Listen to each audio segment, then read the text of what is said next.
My name is Mary Manson. I'm a 33-year-old part-time worker.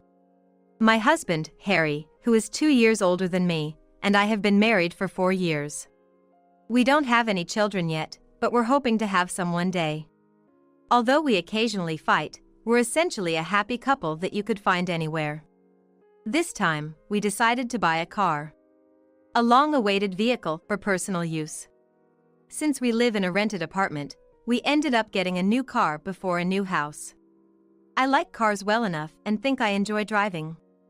Right after I got my license, I used to drive my dad's 86 frequently.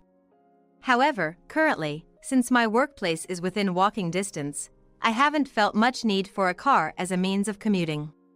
Harry also bikes to his office, mainly to get some exercise.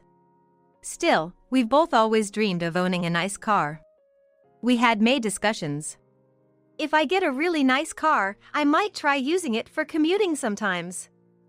It sounds kind of cool. Kind of cool. Well, that's fine. But don't come crying to me if all the weight you lost by biking to work comes back. Don't worry. Driving a car requires focus and burns calories, so I think it'll actually help me lose weight. You and your wild theories. After much discussion, Harry and I decided that, considering the possibility of our family growing in the future, we would buy a brand new 6-seater van. It's obvious, but I was constantly excited about our shiny new car. I thought it might be challenging to get used to at first, but it turns out it's quite maneuverable and easy to drive. I immediately started enjoying my car life, going out for drives on weekends and choosing accessories for the car. True to his word, Harry began using the car for his commute now and then. Got compliments at the office for the car. They said it looks cool, he said proudly. Little did we know that our precious car would become the scene of such a nightmare. Huh? Something feels off. One day, as I was about to get into the driver's seat like usual, I noticed something felt strange inside the car. There was an odd smell. It wasn't the typical new car smell, but rather something more like body odor. While tilting my head, I used a car deodorizer. But since that day, I've noticed the smell seems to come from inside the car whenever I'm aware of it. The scent never completely goes away, and I began to wonder if it might be related to my own body odor or my husband's. I was kind of disappointed. It's a delicate topic, so I couldn't easily bring it up with my husband. When we were together in the car, I casually asked, "Hey, do you smell something odd?" However, my husband cheerfully responded, "Huh? A smell? Not at all." They say it's hard to notice your own body odor. On another day, I discovered a mysterious stain on the still new seats. I have no memory of it. Could it be my husband? I also casually asked him about it. Contrary to when I asked about the smell, he twitched his shoulders and said with a face and voice that clearly knew something, "Huh? I don't know." Way too suspicious. Is it something he feels he needs to hide from me? I was ready to forgive him if he just apologized, but my suspicion towards my husband only deepened. Is he treating the car carelessly when I'm not around? I secretly replaced the car's dashcam with one that has parking surveillance features. Then, I made it always on. In addition, I installed a small camera. At this point, I had to get to the bottom of it. I was going to catch whatever rough handling my husband was doing in clear evidence. However, what the camera captured after a while was shocking. What is this? You're kidding. It showed my husband and an unknown woman in a moment of intimacy. Moreover, both were undressed, engaging in acts too vile to speak of, inside my car. My blood boiled in an instant. I thought about confronting my husband right away but decided to calm down and watch the footage again. If I'm going to get revenge, I'm gonna do it in a big way. My husband and this woman appearing here, I decided to drag them both down to hell. I made up my mind and immediately began to act, pretending not to notice my husband's infidelity on the surface. But every day, looking at my husband's face, laughing carelessly, I lost count of how many times I wanted to punch him. And after all the preparations, the long-awaited day of action arrived. I swiftly got into the car where the two of them were in the midst of their affair and floored the accelerator, starting a hellish drive with the two of them, stunned. No! The screams of my husband and his lover filled the air. Now, let's rewind a bit to the day I became aware of my husband's cheating. The first thing I did was investigate the woman he was having an affair with. A woman I had neither seen nor heard of before. She didn't seem to be a coworker at my husband's company. In fact, she didn't even look like she was part of the workforce. Quite young, she might be a college student. Going after a college student. Honestly, both my husband and this woman disgusted me. I continued to monitor the inside of the car with the dashcam and small camera. From the conversations recorded, it turned out, as expected, that this woman was indeed a college student. Her name is Sarah. Aged 21. She seems to attend a private university near our home. Living alone, with her parents in the neighboring state. Both parents are alive. Honestly, I was almost worried for her, talking so freely about being just an affair partner. Given how freely she talked, she might even be bragging about the affair at college. Hey, doing this kind of stuff in a married couple's car. It's gotta feel thrilling with a sense of immorality, right? Right? Lucky my wife bought a nice car. If you lay the back down like this, we can sleep, see? You're always so impatient. Oblivious to the fact I was listening, they carelessly went on. But really, they're disgustingly gross. That's a parking lot used by all the residents of the apartment. Don't they ever think they might be seen by someone? On a whim, I searched for Sarah's personal information online and quickly found her social media account. Maybe it's what you'd call a private account. According to it, the way she met my husband was through this car. Hey, that's a cool car. Can I take a closer look? Seems like this is her usual way to close the distance and lead things further.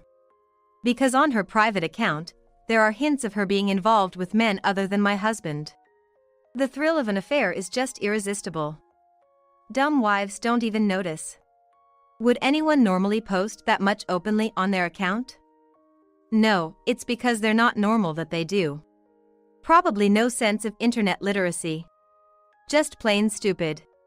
Because of this, I naturally stopped driving the car. Mary, you haven't been driving the car much lately, have you? Anything on your mind? Really?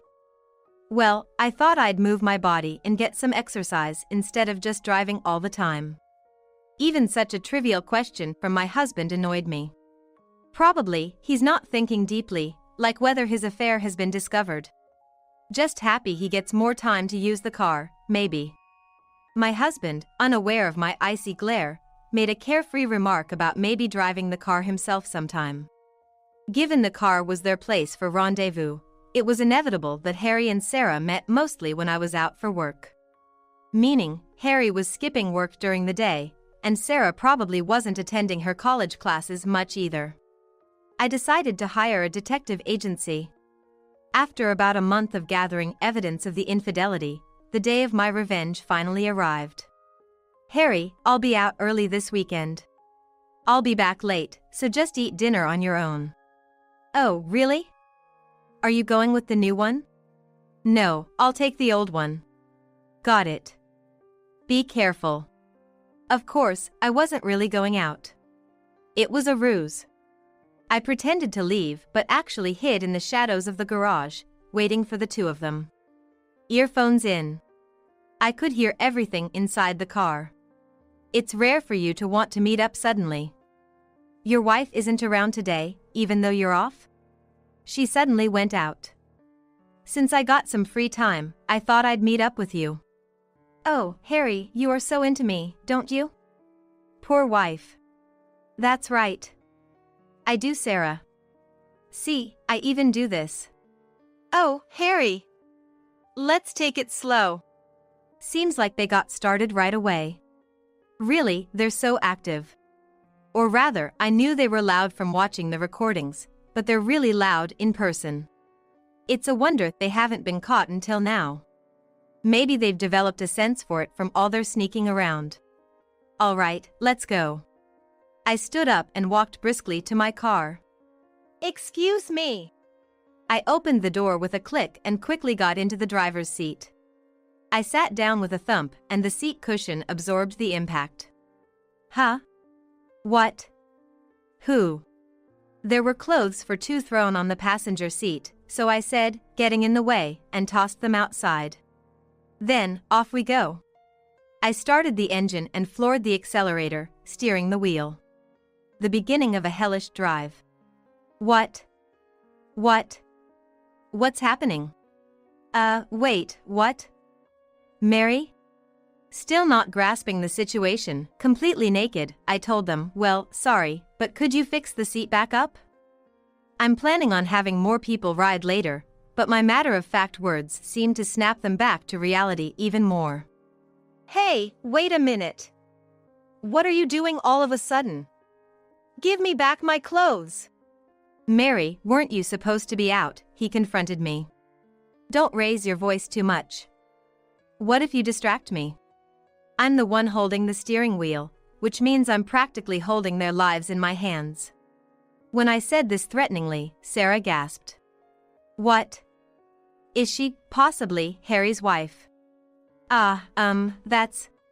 "Yes, I am Mary, Harry's wife." "Nice to meet you, Sarah." "Why, how do you know my name?" "These days, it's easy to find out all that. Your name, age, the university you attend, the address of the apartment you live in alone, that you ordered and ate a hamburger for delivery last night, and even that you have distinctive moles on your stomach and thighs." "What? Hey! That's personal information." "It's your fault for blabbing personal information where anyone can access it, isn't it? But don't worry, I have no intention of misusing it." "What?" I remembered I had also thrown their smartphones along with their clothes. If they had their phones, I could tell them to search the account name I was about to mention. Sarah's social media account and the dinner she posted last night, not to mention the slew of risque selfies. "Well, we can deal with that later." "Hey, where are we heading?" Sarah's face clouded over as the scenery outside the car window changed. Naked and with nothing to cover themselves, Harry and Sarah were huddling in a squatting position. Remembering there might be a towel blanket in the car, Harry frantically searched the back.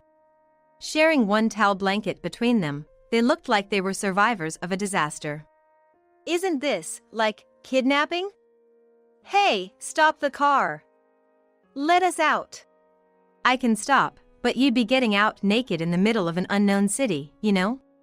Look, Mary. If you're mad, I'll apologize, so can we talk?"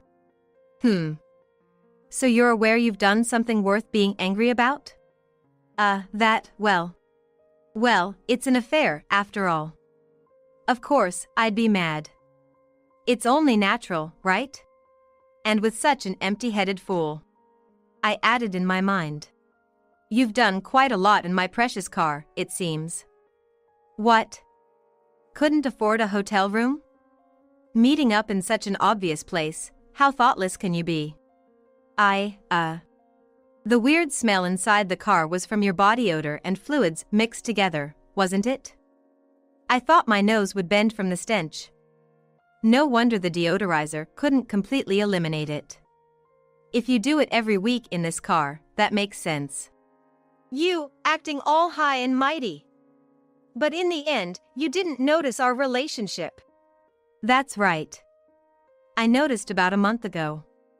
Since then, I've been monitoring you with the dashcam and a small recorder. Didn't you realize? What? Recorder?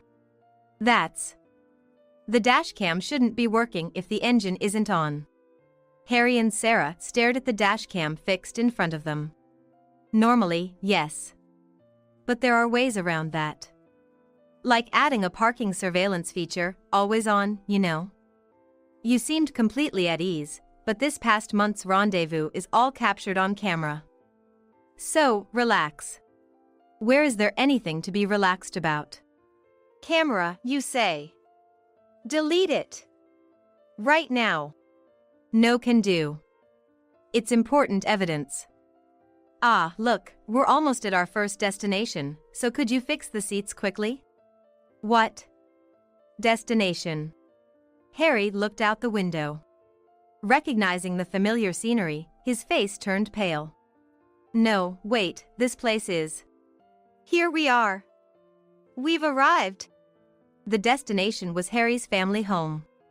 In other words, my in-laws. And before the two in the car could react, the car door opened. No! Harry screamed as the person joined us. Entering from Harry's side of the door, my father-in-law. They had a demonic expression, and my mother-in-law, sitting next to me on the passenger seat, had a chilling gaze. Dad, Mom. Why? What? What? Who? Harry's dad and mom. Harry, you've really done something terrible. Really? Now, Mary, please let them out. All right, all right. Off we go. I started the car again. With the two of them frozen in shock, my father-in-law adjusted the seats, and in the second row, 3 people were crammed together, Harry, Sarah, and my father-in-law, in that order. This hellish arrangement. Dad, why? Even in this situation, I admire my husband's audacity to ask. Why, you ask? You big fool. Eek. No! When Mary contacted us, I couldn't believe my ears. I never thought you'd have an affair. That's. My father-in-law, furious, my husband, flustered. And Sarah, trying to be invisible next to them. I had already reported my husband's infidelity to my in-laws. Showing them the video recorded inside the car was worth it because I wanted solid evidence. My in-laws were so shocked they looked like their jaws might drop, then they exploded in anger towards my husband. This guy, how could he? To cheat on Mary, your wife, unbelievable. Yes. How filthy. To think our son would do such a thing, oh, I can't believe it. Father, mother, I plan to divorce Harry. I'm not noble enough to continue our marriage after this. Yes, yes, that's for the best. I'm sorry, Mary, I'm sorry. I agree with the divorce. Just thinking if my husband could do such a thing makes me sick. If there's anything we can do, just say it. We'll help with anything. I feel the same way. Mary, you're not planning to divorce him without any consequences, right? Yes. I'm going to make these two take full responsibility. My in-laws and I were united in spirit on this day. Even in such times, the car moved smoothly. Unable to endure the situation of being incessantly scolded by his parents, Sarah raised her voice. Hey, hey. I'm not involved anymore, right? Let me out. I'm fine with this. I won't let you out. You're needed at the next destination. And you, not involved? Having an affair with a married man? You must be joking? That's. I didn't know. It's not my fault. This man attacked me out of nowhere. Since then, I couldn't resist. I'm a victim. Hey, Sarah, what are you saying? You're the one who seduced me, right? I told you I was married, didn't I? What? You say you're married, but you were all eager to make a move. Don't try to shift the blame. You thought I was seriously into you? That's a joke. An old man like you. What? If I keep quiet and listen, this. Quiet. Both of you, just be quiet. When I calmly spoke up, the two of them immediately fell silent. Who made the first move or whatever, I don't care anymore. We're past that stage. And both of you were excited about this affair, so stop this pathetic arguing. It's really disgusting. I glanced at my mother-in-law sitting in the passenger seat and called out, Mother. Please search the account name I'm about to tell you on your smartphone. Understood. Here you go. First, type in capital letters. As I spelled out the account name, Sarah's complexion gradually faded. Wait, that's... Is this correct? Thank you. Please show that account to the people in the back as well. What's this? It was Sarah's private social media account I had found. Starting with a dumb self-introduction, it was filled with risque selfies and dates with multiple men. Seeing this, Harry's face also changed color. Apparently, he thought he was the only one seeing Sarah. How naive. A little research, and it was all there. Please scroll back a bit on those posts. You'll find posts that seem to be about Harry. My mother-in-law did as told, scrolling through the screen. Is this it? She then presented the found post to my father-in-law and the others. Met in the car again today. Always in the car, doesn't he get tired of it? I'm so nice for seeing him like this. Seems like he drives a pretty nice car, but no money? Spent it all on the car? It's thrilling, but kinda hurts my body. I wish he'd at least pay for a hotel, old man. A stunning array of dumb texts. Shown the account, Harry was trembling. Is this real? It's real. Sarah's genuine account. That's not true. That's not me. It's someone else. A totally unknown person's account. Is that so? Then, how about we compare the risque selfies there with your body? They're quite distinctive, so I think we can easily tell if it's you or someone else. Hush. Sarah's face contorted. Had she finally realized the extent of what she'd been doing? Too late now. Could it be? Sarah, you've been mocking me behind my back. Well, it's true that Harry is stingy. What? Harry's always been my last priority. Excuse me. Sarah raised her voice, perhaps in defiance. And Harry reacted to every word. My father-in-law silently glared at them both. The back seat was indeed a hellish place. We're almost at our next destination. As I said that, everyone reflexively looked outside. Oh. That place. Then, Sarah's complexion turned deathly pale. Hey, wait. This place. No, stop. Let me out. We're not stopping. Here we are, arrival. Please get back in later. We stopped in front of a certain house. I operated the door to open from the driver's seat. No! Sarah screamed. The door opened to reveal Sarah's parents. They were stern-faced to a frightening degree. It's a tight fit, but please, come in. I said, and they nodded politely before getting into the car. Now, there were 7 of us. Why are my dad and mom here? Sarah exclaimed, just like Harry had. Why? Maybe you should use your head a bit. It's obvious because I told them. It seems your daughter is having an affair with my husband. I had sent a certified letter to Sarah's parents' home, investigated by a detective agency, to inform them of the affair and today's plan. You! What have you done? Sarah screamed, but it was like water off a duck's back to me. That's my line. What have you done? No! Dad! An affair! And not just with one man, you've been involved with multiple men. What's with these SNS posts? Posting such pictures, aren't you ashamed? Oh. Knowing her parents had learned about her private account must have been mortifying. With 2 uproarious families aboard, we stopped at a service area, our final destination. It was the climax. I turned to Harry, smiling sweetly as I handed him the divorce papers. You probably understand by now, but will you divorce me? Well, Mary. Please, listen to me. I don't want to hear that kind of response. What I want is a simple yes or no.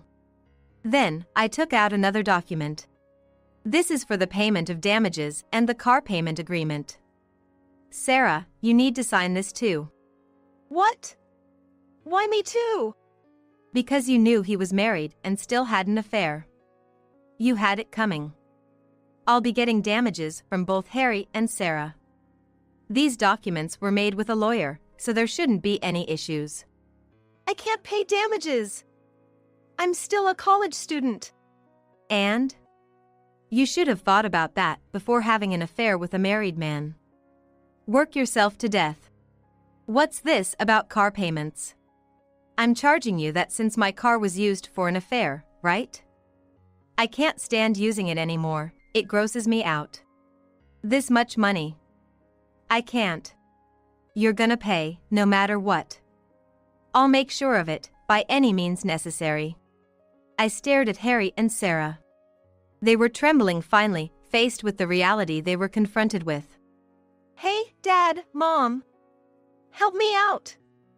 Convince Mary Manson, please. Dad, Mom, is this okay? Your daughter is gonna be drowned in debt if this continues. Hurry up and help. Do something about this ridiculous woman. Both of them were begging their parents for help. However, their parents sharply rejected their pleas. Don't be ridiculous. Cleaning up the mess you've made is your own responsibility. It's Mary's right to demand compensation. Pay up. Don't trouble her any further. That's right. And stop bothering us. After discussing with your father, we've decided to cut ties with you. What? No way. Sarah, you too. This is your responsibility. You made your bed, now lie in it. We're not helping you at all. No. Dad. Mom. Sarah, I heard you've hardly been to college, right? Then, there's no need to pay for your tuition anymore. If you have time to meet with men, why don't you just drop out and start working right away? If you don't work, you won't have money, and you can't pay the compensation. Please! Help me, help me! Sarah was clinging to her parents, crying. Her face was a mess with tears, snot, and sweat, looking utterly pathetic. Harry, just sign this already. After being rejected by her in-laws, she pushed the divorce papers towards her despondent husband again. Hey, Mary, please, forgive me. Stop crying and hold the pen. She made her pathetic crying husband hold the pen and sign the divorce papers. She also got a signature on a pledge. Sarah, with her messy face, signed under her parents' watchful eyes. All right. You're free to do as you like now. After checking the documents, I quickly got out of the car. Harry and Sarah were left looking dumbfounded with their dirty faces. The parents, understanding the situation, bowed their heads to me as I stepped out of the car. I walked a little through the service area parking lot and tapped on the window of a familiar parked car. Mary. Well done. Really? Oh, I'm exhausted. Inside the car, my parents were waiting. I had informed them of the plan in advance and had them wait at the service area. The footage from the other car's camera was also set up to be viewable on my mother's laptop, so my parents had been watching that hell unfold as well. The continuous footage showed Harry and Sarah arguing with their parents and then being scolded again. Let's go home. Oh, can we stop by the diner on the way back? I'm hungry. Sure. My dad took the wheel and pressed the accelerator. The culmination of the revenge plan was a family drive, something we hadn't done in a long time. Afterward, Harry and I successfully divorced. As declared, Harry and Sarah were disowned by their parents and are desperately working to pay for the damages and the car. Though we communicate through the lawyer, so far, there have been no delays in payments. I hope everything gets paid off smoothly without any issues. I moved back to my parents' house. With some distance now, I decided to commute to work by train. For a while, I planned to cherish the time with my parents and take it easy. I can't get in touch with my husband at all. It seems he's gone missing after not showing up for work without notice. And our house looks like it's been burglarized. It's just a mess. When I returned from a business trip, I found out that my husband, Sean, had been absent from work without notice. No one knew where he was, and in a panic, I contacted the police. The place is quite trashed, so we can't rule out the possibility of kidnapping. What? Why would Sean be subjected to something like that? The police decided to search the house, and soon, more officers arrived, and the situation began to escalate, involving the neighborhood. I just hope he's safe. Then, one of the officers searching the second floor shouted loud enough for the whole house to hear. I've found them. One male, presumably the homeowner, and one female. A female. I rushed upstairs with my in-laws, and we saw the police peering into the attic, trying to persuade the two to come down. Soon, my husband Sean and a woman I didn't recognize came down, supported by the police, and appeared before everyone. Why are you naked? And who is this woman? My name is Jolie. I'm currently a homemaker, juggling household duties while working at the company I've been with since before I got married. Sean, my husband, was a classmate of mine in college, and we've been together for over 10 years. He was a refreshing, handsome guy popular among women, so I was surprised when he asked me out. His bright personality and good looks were exactly my type, so I said yes with a single response, and things quickly progressed to a smooth marriage. We now live in a rented house with an attic. Although Sean works for a decent company, he doesn't seem to be good at his job, as he hasn't been promoted much, and our income is modest. Despite this, he doesn't do any housework and leaves it all to me, leading me to complain to him from time to time. However, instead of listening, Sean quickly gets in a bad mood and snaps back, forcing me to always watch his mood, and gradually, I've become unable to speak my mind. Sean's personality has been this way since college, and his slightly rough edges were actually appealing to women back then. I didn't take his childish behavior too seriously, forgiving most of his worse attitudes out of affection from our long relationship. But lately, Sean has been taking advantage of my leniency, becoming increasingly reckless. For example, it was our rule to always inform each other when going out for drinks, but he started ignoring it.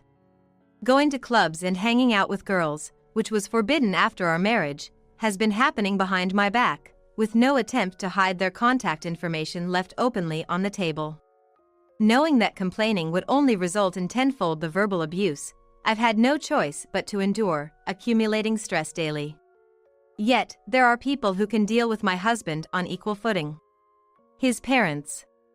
Thankfully, my in-laws are the only ones who can confront Sean about his attitude and lecture him on changing his ways, and every time they do, it feels like a release for my built-up stress.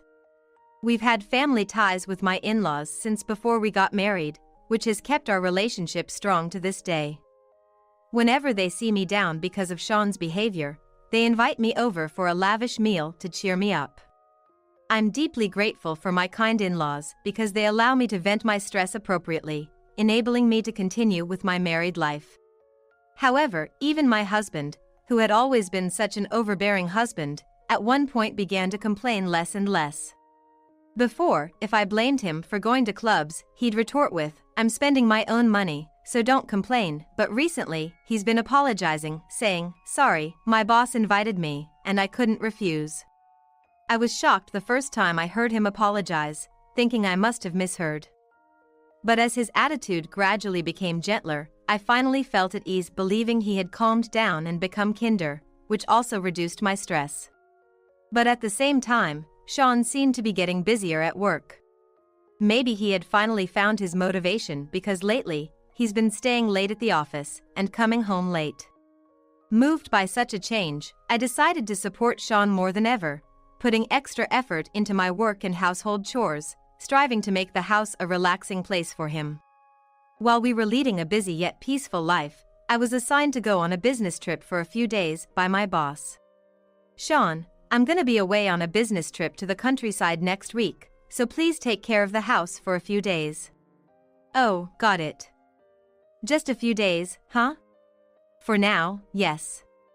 But it might get extended, so I'll let you know if that happens." Sean simply acknowledged, but then started humming a tune, seemingly in an unusually good mood. And on the day of the trip, Sean offered to drive me to the station, which was rare. "Jolie, take care and have a good trip. Oh, and if you come back early, make sure to let me know in advance. I'll come to pick you up." Sean was in a better mood than usual, giving me a rare smile. Thanks. I'll definitely let you know when I'm coming back. You seem really happy, though. Sean stiffened for a moment but quickly returned to smiling. No, it's nothing. You're imagining things.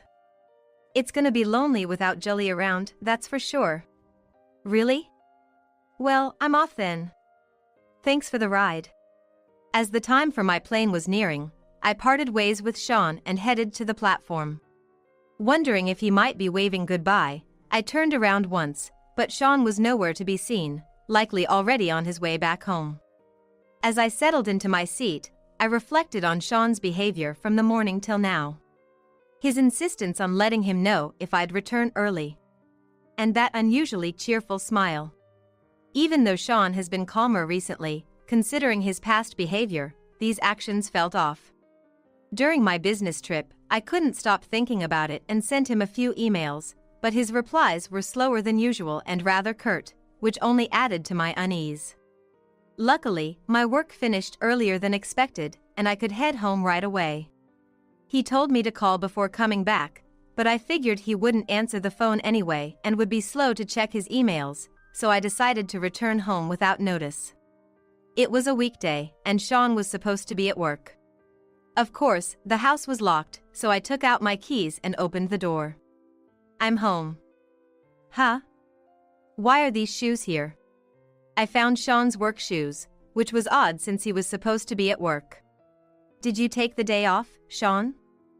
Are you here? I called out, but got no reply. The house was silent, no sign of anyone around. Worried he might have fallen ill somewhere, I dropped my suitcase by the entrance and searched the house, but Sean was nowhere to be found. I decided to call his office, just in case. Hello, this is Jolie, Sean's wife.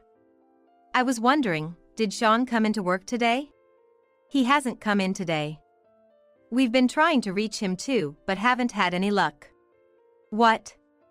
He's absent without notice? Okay, I'll try to contact him too.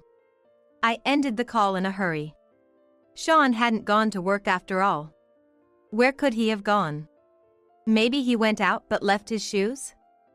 There's a chance he could have been taken away in an ambulance if he was ill. Thinking his parents might know something, I called them next. Unfortunately, they also had no idea about Sean's whereabouts and confirmed he hadn't returned to their place either. Trying to stay calm, I sat down on the sofa and noticed the living room was unusually messy. It looked as if a burglar had been there right before I got home, with clothes scattered everywhere. Imagining a scenario where a bold burglar turned into a violent one, and Sean got caught up in some incident, I tried calling him again, but still, no answer. Growing more anxious, I contacted the police. I can't get in touch with my husband at all. He's missing after not showing up for work. And our house looks like it's been burglarized, it's just a mess. The police said they would come right away, and while waiting for them, I also informed Sean's workplace about his disappearance. Soon, 2 officers arrived at my house to investigate the scene. It seems they came in a police car, and seeing that, the neighbors started gathering in front of our house, wondering what was going on. The situation was getting big enough to involve the whole neighborhood, making my anxiety grow even more. Watching the police search the house was nerve-wracking, and my in-laws, worried about Sean's whereabouts, also made their way over. The place is quite trashed, so we can't rule out the possibility of kidnapping. What? Why would Sean be subjected to something like that? Hearing the word kidnapping, my in-laws and I exchanged worried glances. We'd like to check the rest of the house as well, if that's all right with you, just to make sure we cover everything. Oh, okay, please do.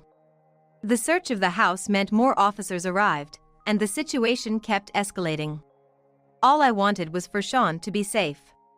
My in-laws seemed to feel the same, and we held each other's hands tightly. Then, one of the officers searching the second floor shouted so loudly it echoed throughout the house. We've found them. 1 male, presumed to be the homeowner, and 1 female. A female. We rushed upstairs with my in-laws to find the police looking into the attic, trying to persuade the 2 to come down. Soon, Sean and a woman I didn't know came down, supported by the police, and appeared before everyone. Why are you naked? And who is this woman? Overwhelmed by the relief of finding Sean and then the shock of seeing him with another woman, I nearly screamed. Jolie, calm down. We'll have plenty of time to get an explanation from them. Okay? It's gonna be all right. You're right. Sorry. My mother-in-law then calmly turned to Sean. Sean, do you realize how much trouble you've caused? The police have been searching for you, causing quite the commotion. Jolie and I, as well as your father, expect a full explanation, okay? Sean turned pale, seemingly unable to speak, and just nodded quietly. We then moved to the living room to hear the full story. As you can see, I was cheating with this woman while Jolie was away on her business trip.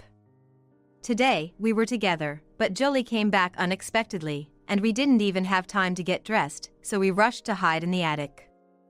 We planned to stay hidden until everything calmed down, but things just got more and more out of hand. Our clothes were left in the bedroom, and we ended up being found by the police before we could make a move. Sean explained the situation in a rather guilty manner, bit by bit. While I was relieved to have found Sean, I was deeply shocked by the fact that he had been cheating. I was tremendously worried when I thought you were missing, and then you cheat on your wife when she's not home. It's a common, pathetic story, really. Everyone present was appalled upon hearing Sean's story, letting out sighs of disappointment. But now, it all made sense.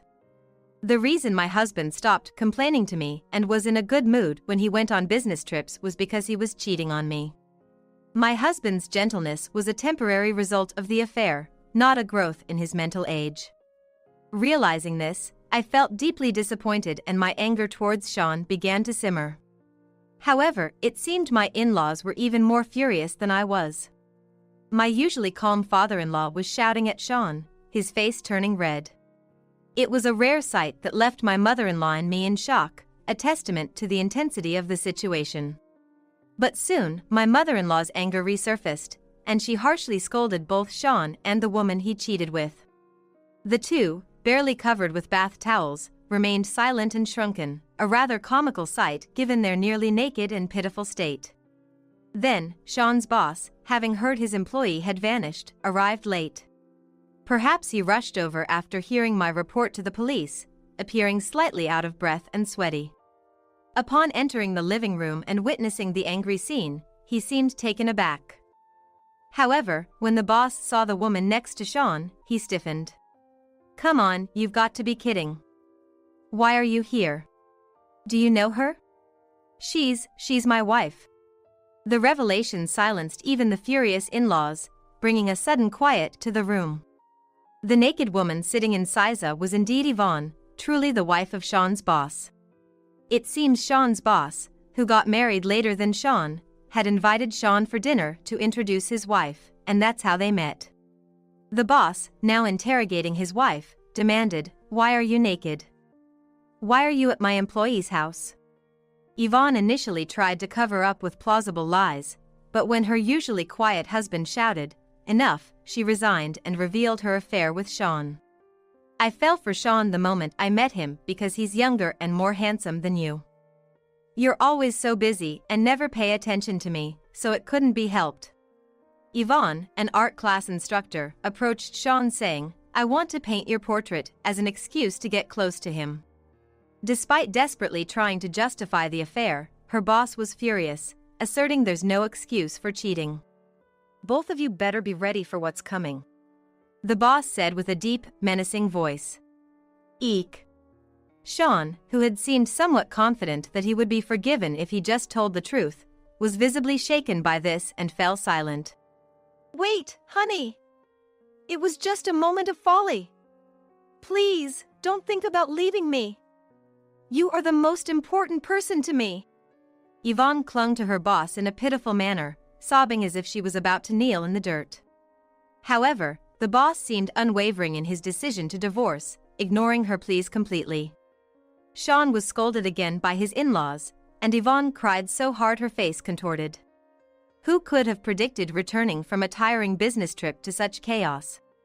Watching this hellish scene unfold made me feel sick, and my head began to ache. Unable to bear staying at home any longer, I left everyone behind and took refuge at my childhood home, which was a couple of stations away. Fortunately, my old room was left untouched, and there were even clothes I could wear to work, so I decided to stay there for a while. Of course, my parents were worried about their daughter suddenly coming home. To avoid awkward questions, I explained the situation to them. They were quite angry but prioritized my feelings, offering to take care of me for a while. A few days later, Sean and Yvonne, from whom I hadn't heard anything since the incident, shockingly showed up at my parents' house. Both looked even more worn out than before, visibly distressed.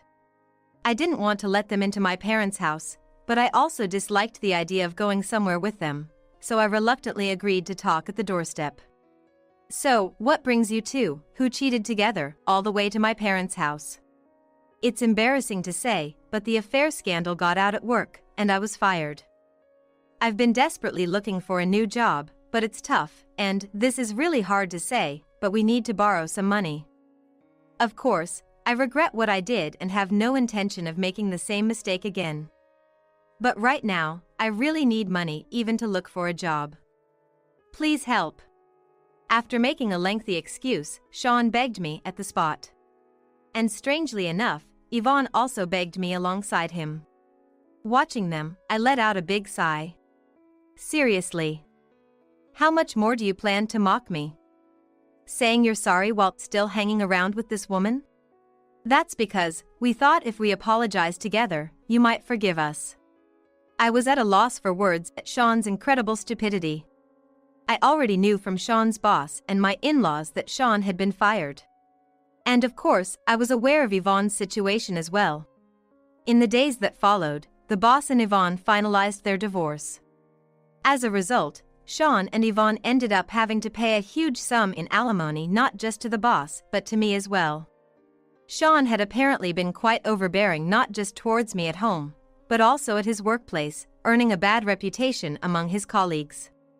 He was often harsh and stole credit for work, garnering a lot of resentment. On the other hand, Sean's boss was known for his gentle demeanor towards everyone. Even when someone made a mistake, he wouldn't just yell. Instead, he'd work together with them to figure out a solution. It made him a well-respected figure at the company. When the company found out about Sean's affair with the boss's wife, they banded together. Exposing all of Sean's bad behavior and mistreatment of young employees led to his swift termination.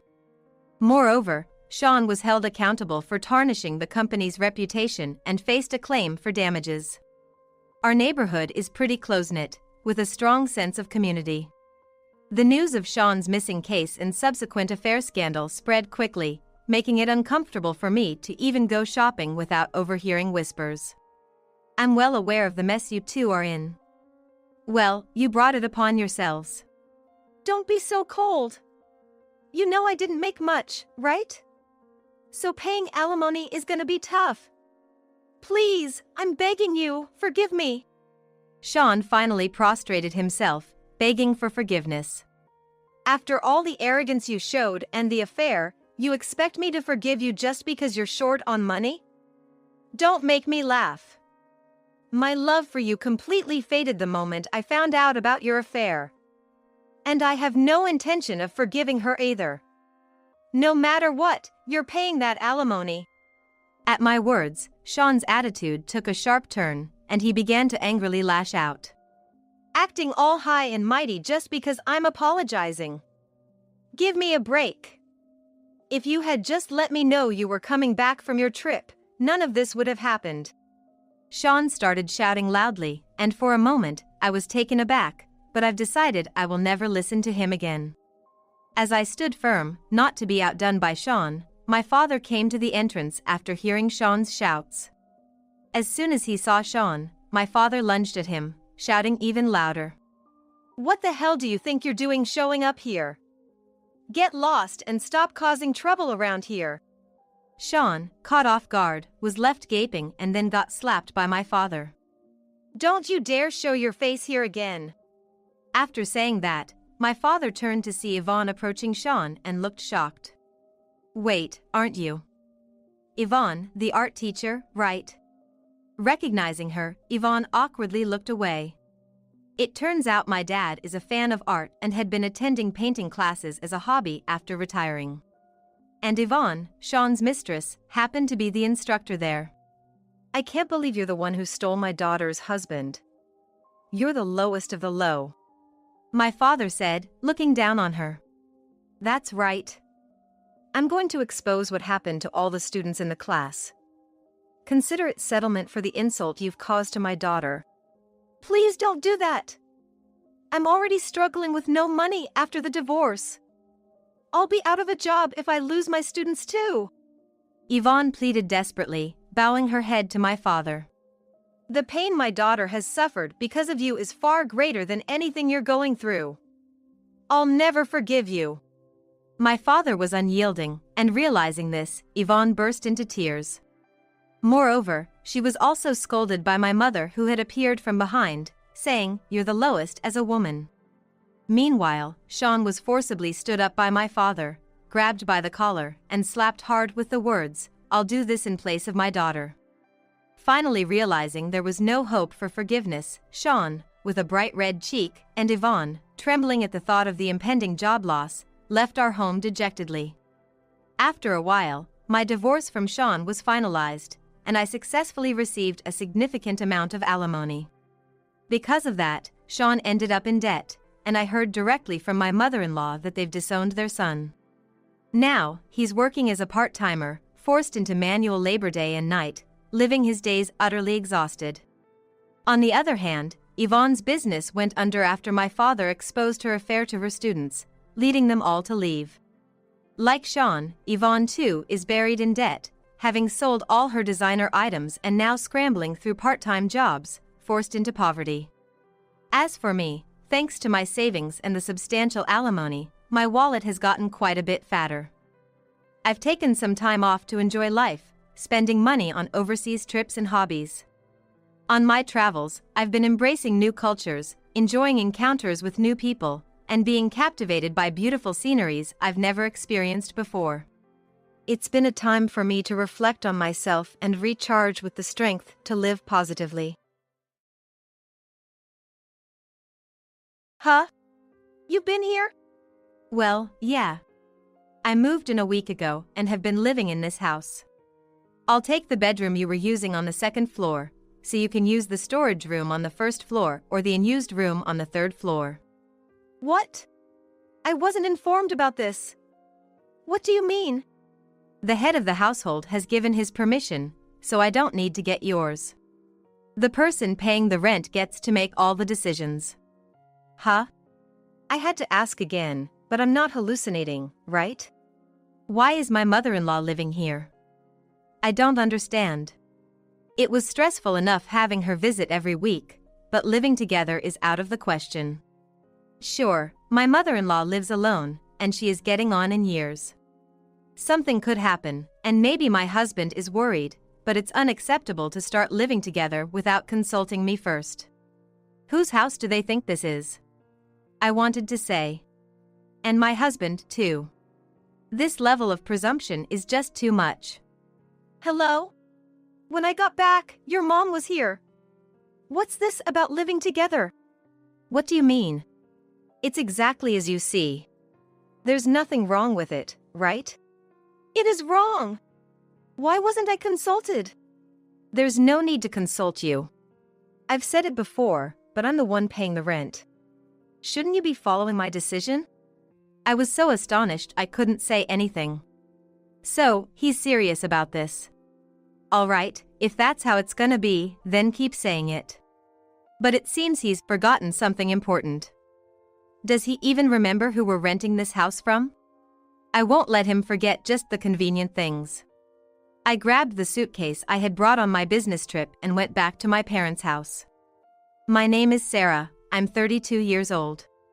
Currently, I work for an IT company as an engineer, which provides me with a decent income and fulfilling work, allowing me to enjoy my days. Great job today. Huh? You're leaving already? We were planning to go out for drinks today, wanna join? I have plans already today. Could you invite me next time? Is it a guy thing? Well, yeah.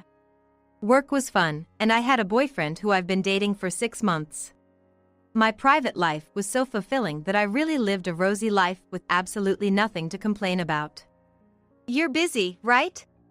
Thanks for making the time for me. It's totally fine. Of course, I'd make time for my loved one. Thanks. I met my current boyfriend through a friend's introduction, and he's a really nice guy who cares a lot about me. I went to a science university, so my student life was really busy, far from any romantic involvements. Even after starting my job, there was something new to learn every day, and I was so busy that I didn't have a boyfriend. But, just before my 20s ended, I got a boyfriend, and it felt like I was gonna marry him. Life was in rosy mode. I truly enjoyed every day from the bottom of my heart. About the future. Talking about marriage? Yeah. I've been thinking about going to greet your parents. Of course. Once work settles down, I'm gonna propose. Can you wait a bit longer? Yeah. I might have rushed him a bit, but I could clearly see a future where we'd get married and be happy together, and I think I spent my days grinning about it. And so, 6 months later, we got married. My parents paid for the wedding and provided us with a new home. My parents run a business and offered us one of their investment properties to use. He wanted to send money back home since he came from a single-parent family, and in that regard, my parents were supportive. About the rent, are they letting us live here for free? No. They're asking for $4,000. Normally, they'd rent this place out for much more, so they're giving us a special deal. What? They're charging us? Even though it's their daughter and son-in-law living here. I'm surprised. Well, it's an investment property, so there are costs involved. My parents aren't really making a profit from this. We can't ask them to cover the maintenance costs for us, can we? No, given they have the money, I think they could at least do that for us. I was a bit surprised by my husband's comment. Indeed, my parents run a business, so they have some financial leeway. However, I'm already independent and can take care of my own life. I think it wouldn't be a big deal for my parents to lend us the house for free, but it's wrong to rely entirely on them for money just because we're their children. As business owners, my parents have always been strict about money matters, and that's why I work and live on my own. Well, living in such a spacious house. They said they're gonna transfer the ownership to us in the future. To expect to live here without paying anything, that's really something. He's quite stingy, huh? If they're making money as business owners, I think they could afford to do that much. Well, if I were in your parents' position, I'd let my child live there for free. That's why, haven't I explained it several times? Why can't you understand? I wanted to say, but for my husband, who expected to live in a large single-family home for free, paying $4,000 every month must seem like a huge burden. Well, expecting to live for free just because it's my parents' property is quite presumptuous. Can't they lower it to about $3,000? What? Lower it further? I already told you it would normally cost twice as much. Even so, they could lower it a bit, right? Come on, it's your parents, so you should be able to negotiate that much. What are you saying? It's exactly because they're my parents that I don't want to be rude. If you had any gratitude, you wouldn't be able to negotiate for a lower rent, right? Seriously, aren't you grateful at all for how cheap they've made it? They even said we could move out anytime we want. If we choose to stay and live here long-term, they're willing to transfer the ownership to us. Despite their cooperative attitude, I couldn't understand what my husband was saying. How can he say such brazen things so casually? Thinking only about himself must be exactly what this is. It seems like he thought they were gonna let us live here for free. So, he thinks even $4,000 is too much. I see, well, $4,000 is really pushing it, but the lowest I can go is $3,600. You don't have to lower it any further. Showing him that we're willing to compromise to that extent might make him understand. Plus, with the $400 saved, we can send more money home. His family is a single-parent household, right? Yeah. Well, we're okay, and since you're newlyweds, you'll have various expenses. So don't worry. Just focus on your marriage. Thanks to my father's kindness, I was able to stand my ground somewhat with my husband, and he finally agreed to the rent of $3,600. Since then, we've been living without much issue, and we basically decided that my husband would pay the rent while I would cover the other living expenses. We also bought a car for the family, and since the savings payments were coming out of my money, my husband had more disposable income. But I wasn't much of a spender, and we generally had a good life together, but my mom will be arriving in about 30 minutes, so let's hurry up and finish cleaning. Huh? What? You're not going to clean even though my mom is coming? No, it's not that, but why didn't you tell me sooner? It's so sudden. I didn't necessarily mind his mother coming over, but why didn't he tell me earlier? If I had known sooner, I would have cleaned the house and finished the chores earlier. We don't even have tea. Maybe he didn't think because it's his parent, but if anyone's going to be looked at strangely, it's going to be me. Why can't he think that far ahead? I sighed, but it's too late to be thinking about that now. I'll start cleaning now, so you help too. That's a hassle, you do it. I finally have a day off from work, let me rest. No, but your mother is almost here, isn't she? You can do it, right? I've been busy lately. No, what? What is he saying? He tells me his mother is coming over and wants me to clean, but he won't help at all? I was already irritated by such a sudden request, and now I'm about to lose it with his selfishness. I want to finish cleaning quickly because we're in a hurry. No, you want me to do it all? That's not fair. No, you're the wife, you should be able to handle it. Why do I always have to say it? Don't forget I'm taking care of you?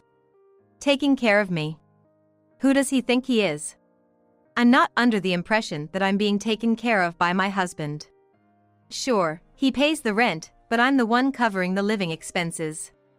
If you look at the expenses, I'm paying more, so I don't understand why he's talking down to me like this. But arguing about it now is a waste of time. What I need to do is get as much cleaning done as possible, right now.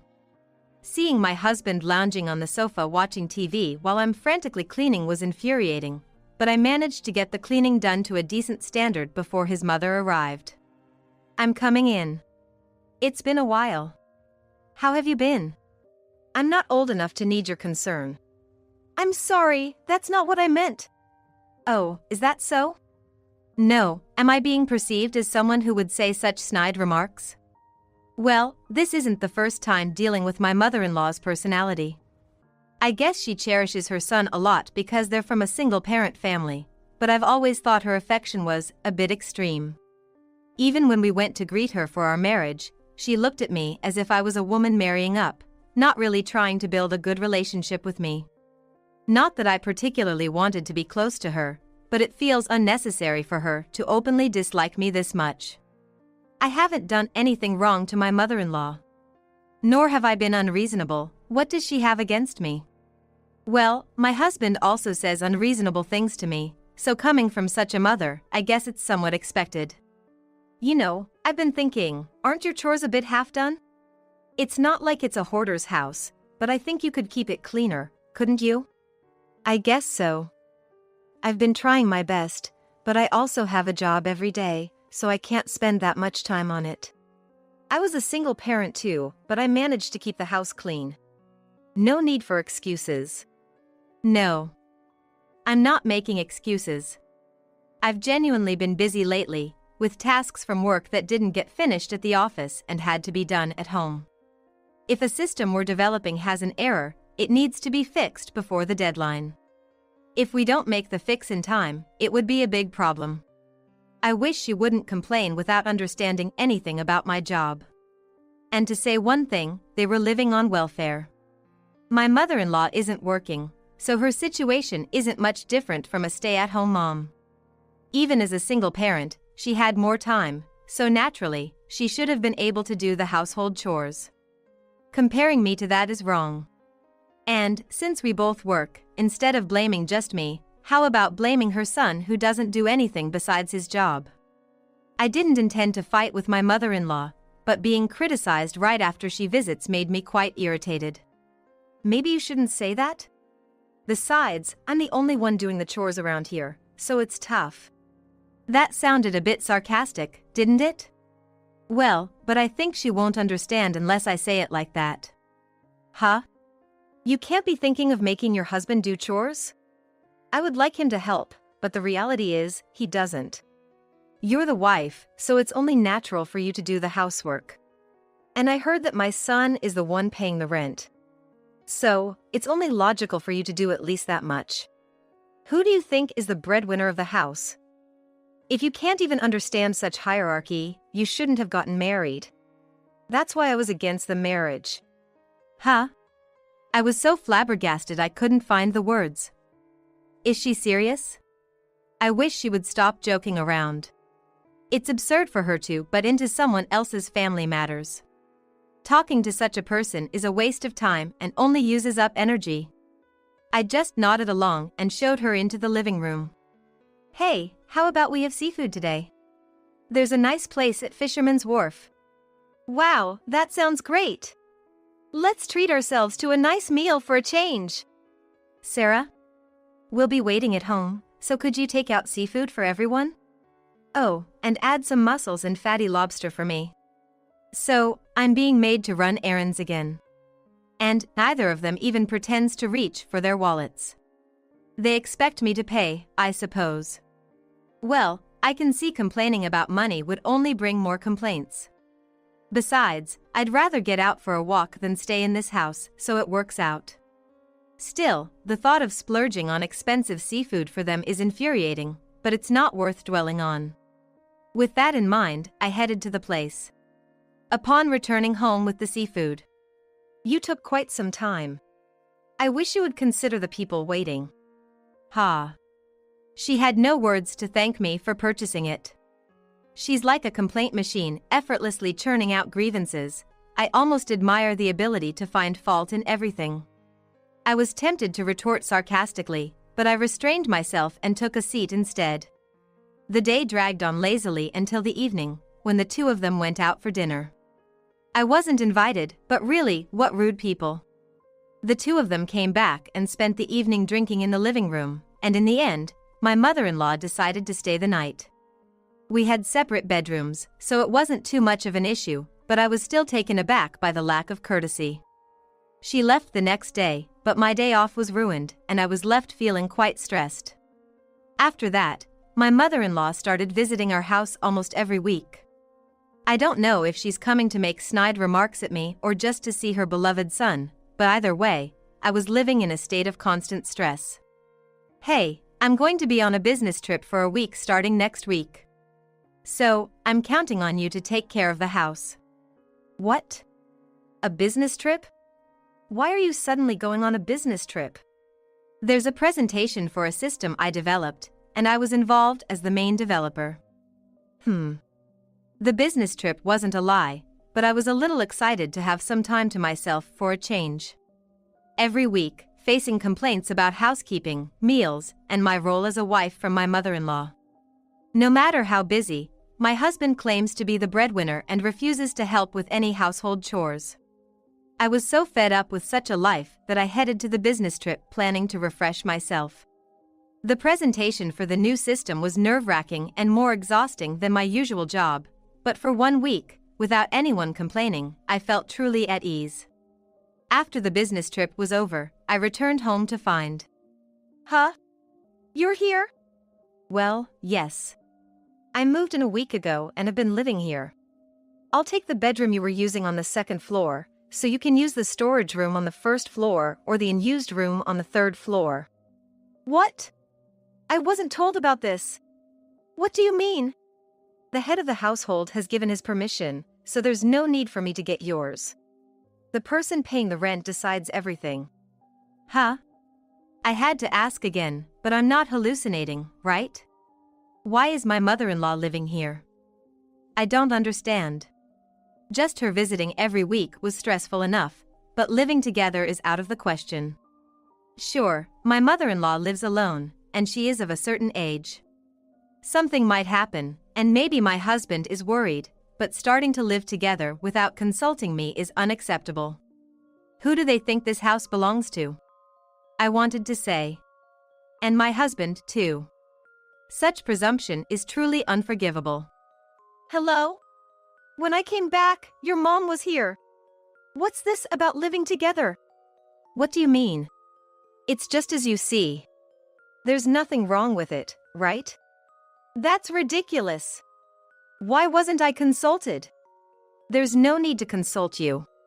I've said it multiple times, but I'm the one paying the rent here. Shouldn't you be following my decision? I was so astounded I couldn't say anything. So, he's seriously saying that. All right, if that's how it's going to be, then keep saying it. But it seems he's forgotten something important. Does he even realize who we're renting this house from? I won't let him forget just the convenient parts. I grabbed the suitcase I had brought on my business trip and went back to my parents' house. It's like that, he just moved his mother in without asking me. Don't you think that's strange? Yeah. Has he been mistreating you like this all along? I didn't tell you because I thought it would worry you, and everyone said this was normal, so I kept quiet, but I can't take it anymore. Right. I understand, then, I have a plan, my father said before making a phone call. From that day, I started living at my parents' house and didn't contact my husband for a week. Then came Saturday. My father and I went to the house where my husband and mother-in-law were living. When we rang the doorbell, my husband, who looked like he had just woken up, came out and frowned upon seeing my father and me. Huh? Here. Can you submit this divorce paper? What? Wait, what do you mean? I know everything you and your mother have been doing. Stop playing dumb. My father said, glaring at my husband, who seemed a bit intimidated. He completely cowered and wouldn't meet my eyes. But I continued talking to my husband. You both have been bullying me. Don't think you can get away with it. No, there's no need for a divorce. We don't have to go that far. So, what do you think you've done so far? Acting all high and mighty, and now getting cold feet as I mention a divorce. What do you take me for? I'm not usually the type to get so emotional and yell, but I think my husband was shocked by my outburst. But it was proof of how much anger I had accumulated. My daughter's words will certainly be heard, and from now on, you'll be paying the full rent for this house.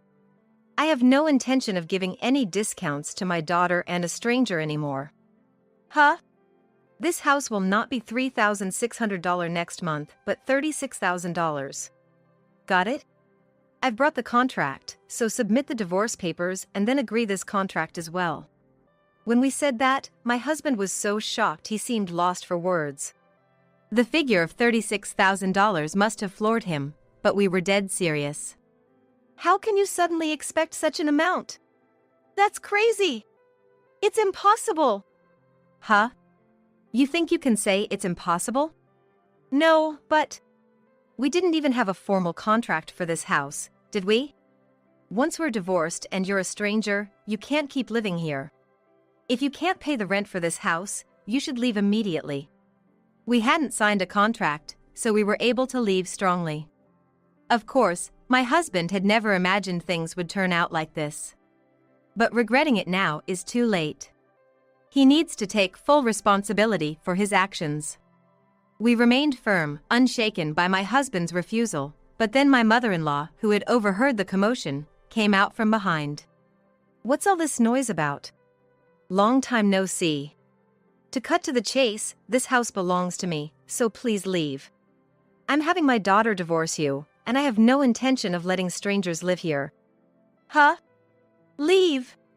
What are you talking about? Don't say such ridiculous things. Who exactly is being ridiculous here?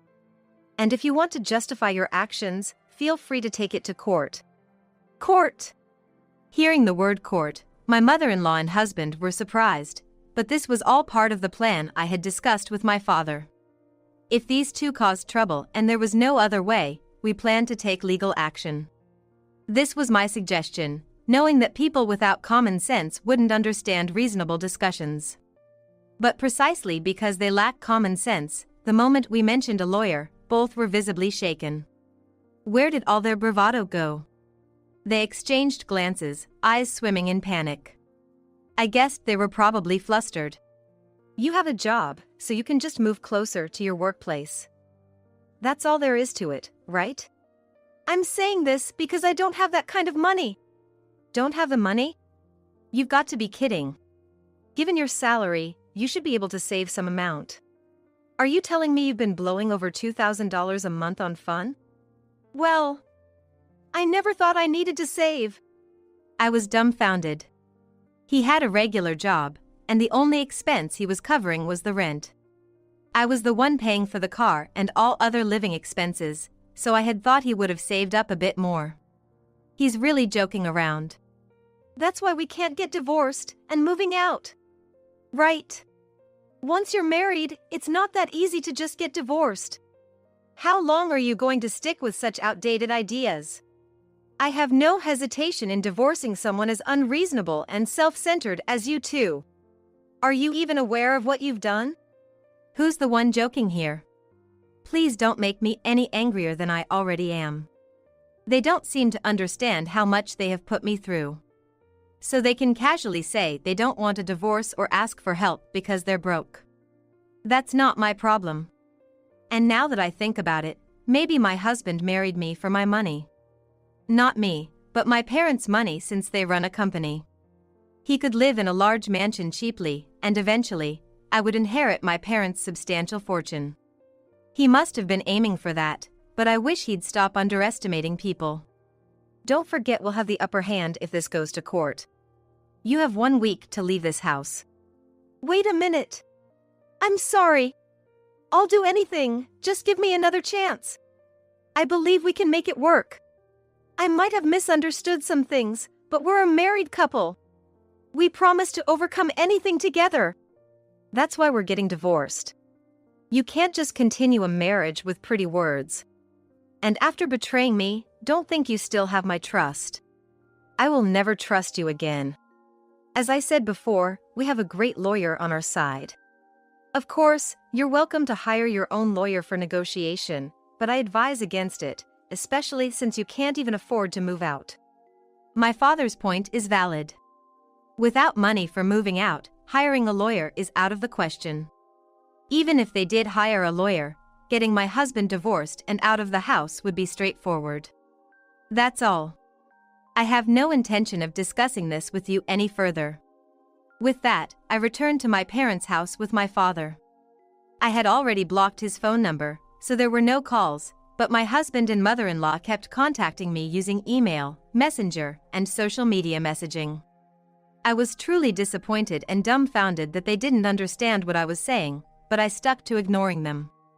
I had communicated our side, and if they wouldn't comply, then we'd just have to have a lawyer handle it. Since we had strong backing, I wasn't worried at all. By the way, what happened after that? Well, tomorrow is the deadline we set, so I told them if the divorce and moving out aren't completed by then, we'd call the lawyer. Then, this evening, they contacted me to say they'd filed the divorce papers at the city court and had packed up to move out. They said they'd bring the keys here. I see. I'll take care of it then. You probably don't want to see their faces. That's right. Thanks, Dad. Thanks to my father handling the key handover, I was able to avoid seeing those two. From what I heard through mutual acquaintances, those two were living a miserable life. My mother-in-law, having no job and unable to sustain a living, had initially moved with him to a business hotel for the first few days before settling into a very cheap, bathless apartment, starting a life together that was stress-filled every day compared to the quality of life they had before. Seemingly endless parental quarrels ensued. Well, but he has a job, so it's not like they're luxury problems, right? From what I heard, he's been spending recklessly due to stress, borrowing money from acquaintances. Really? Is that so? So, they've been pretty much abandoned by their friends, wondering how they'll live from now on. Without money and having to take care of his mother. I doubt anyone would marry someone like that. Well, people of that age who don't know how to manage money probably shouldn't marry for everyone's sake. Thinking about them being abandoned by their friends felt truly pitiful, but this could be a good opportunity for them to acknowledge what they've done and rehabilitate. As for me, I found a place to live on my own after that, and now I'm happily living there, enjoying my days. Work is going well, with significant projects that give me a sense of fulfillment, and my relationship with my parents is great. Whether I'll remarry in the future is uncertain, but for now, I'm enjoying my life.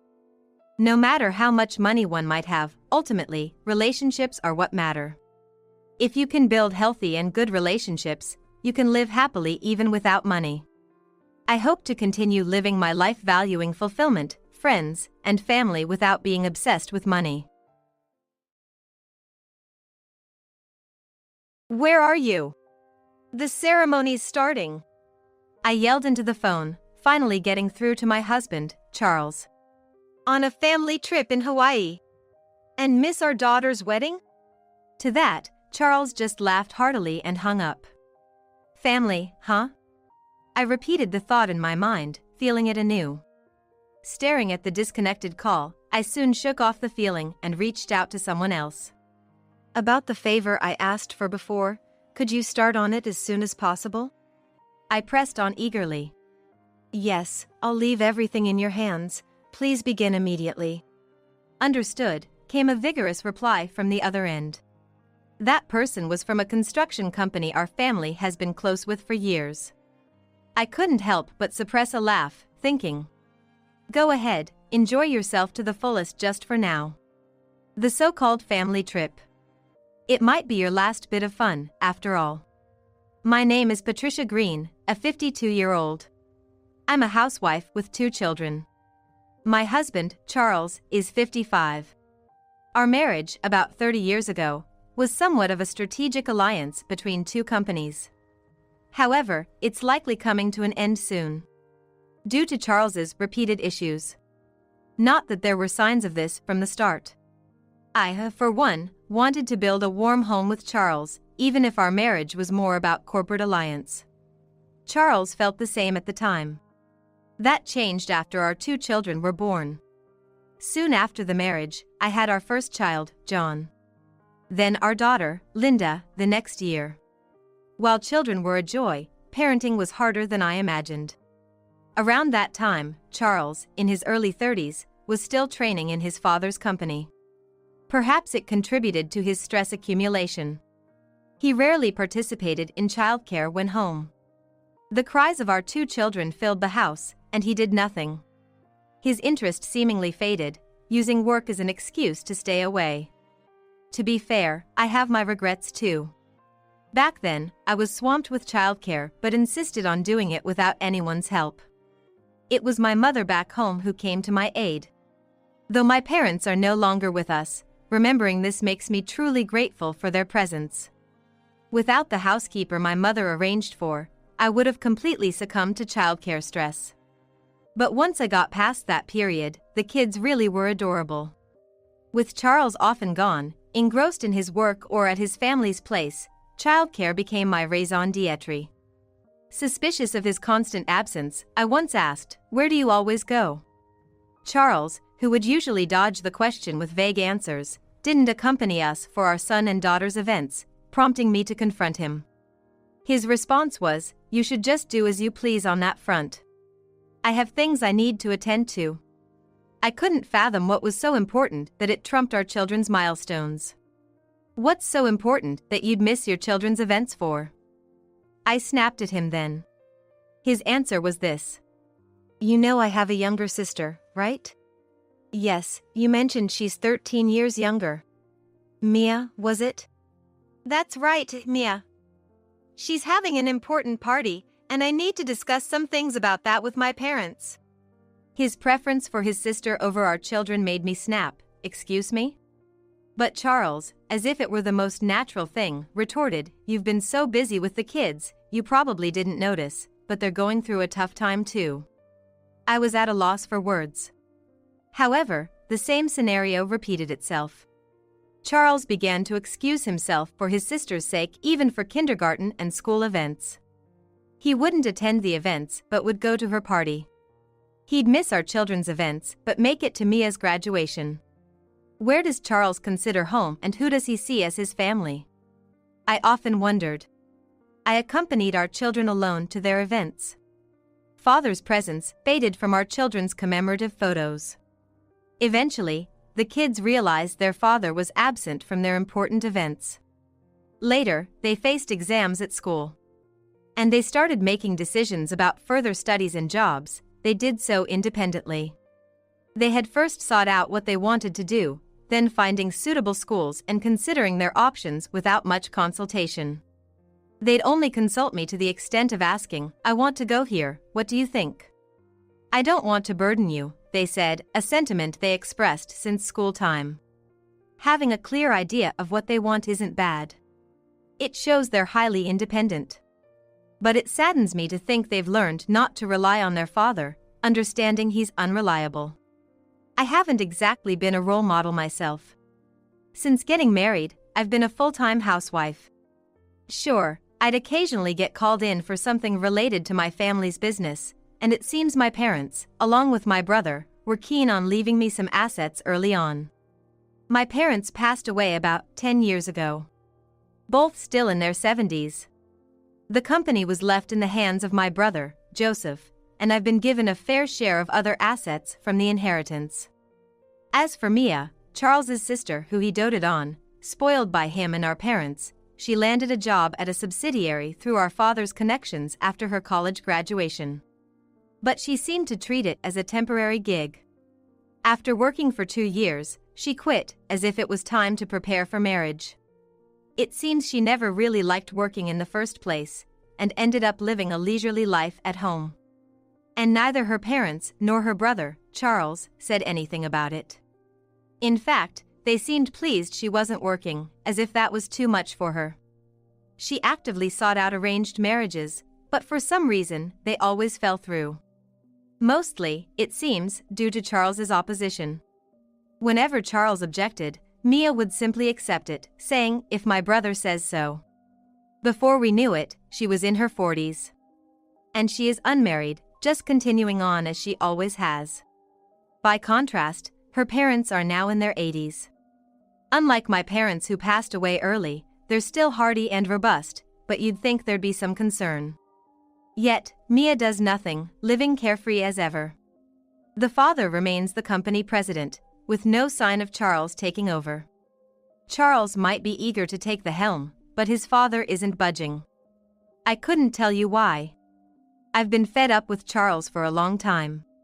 Even my brother and his wife said it might be best to part ways at some point, and with the kids now independent, I'm thinking about starting a second chapter in my life. Fortunately, my parents transferred a significant amount of assets to me early on. With that, I could start something new or just take a break. I've been thinking it over for a long time. And I've been gathering evidence to ensure I come out ahead in the divorce. My brother's lawyer has been giving me plenty of advice. But then, something happened that put those plans on hold. Linda is getting married. Her fiancé is 8 years her senior, a colleague from Mike's company where she met him working as a senior employee. He's quite capable, rumored to be transferring to an overseas branch soon. Linda, having seen Mia as a cautionary tale, made sure never to disclose her family connections at work. Flaunting such things is foolish. Just like at school, showing off wealth only makes you disliked. It was Linda's reasoning. I've tried to inform Charles about the wedding. But as expected, he keeps saying he's too busy and flees the conversation. I just respond with, "Oh, is that so?" when looking at him. I still sent him the invitation and details via card or message. But I didn't bother to confirm his attendance. And on the day, we all headed to the wedding venue.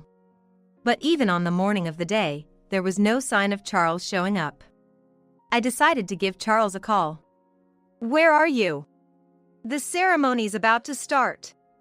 On a family trip in Hawaii." I blinked in surprise at his response. "And miss your daughter's wedding?"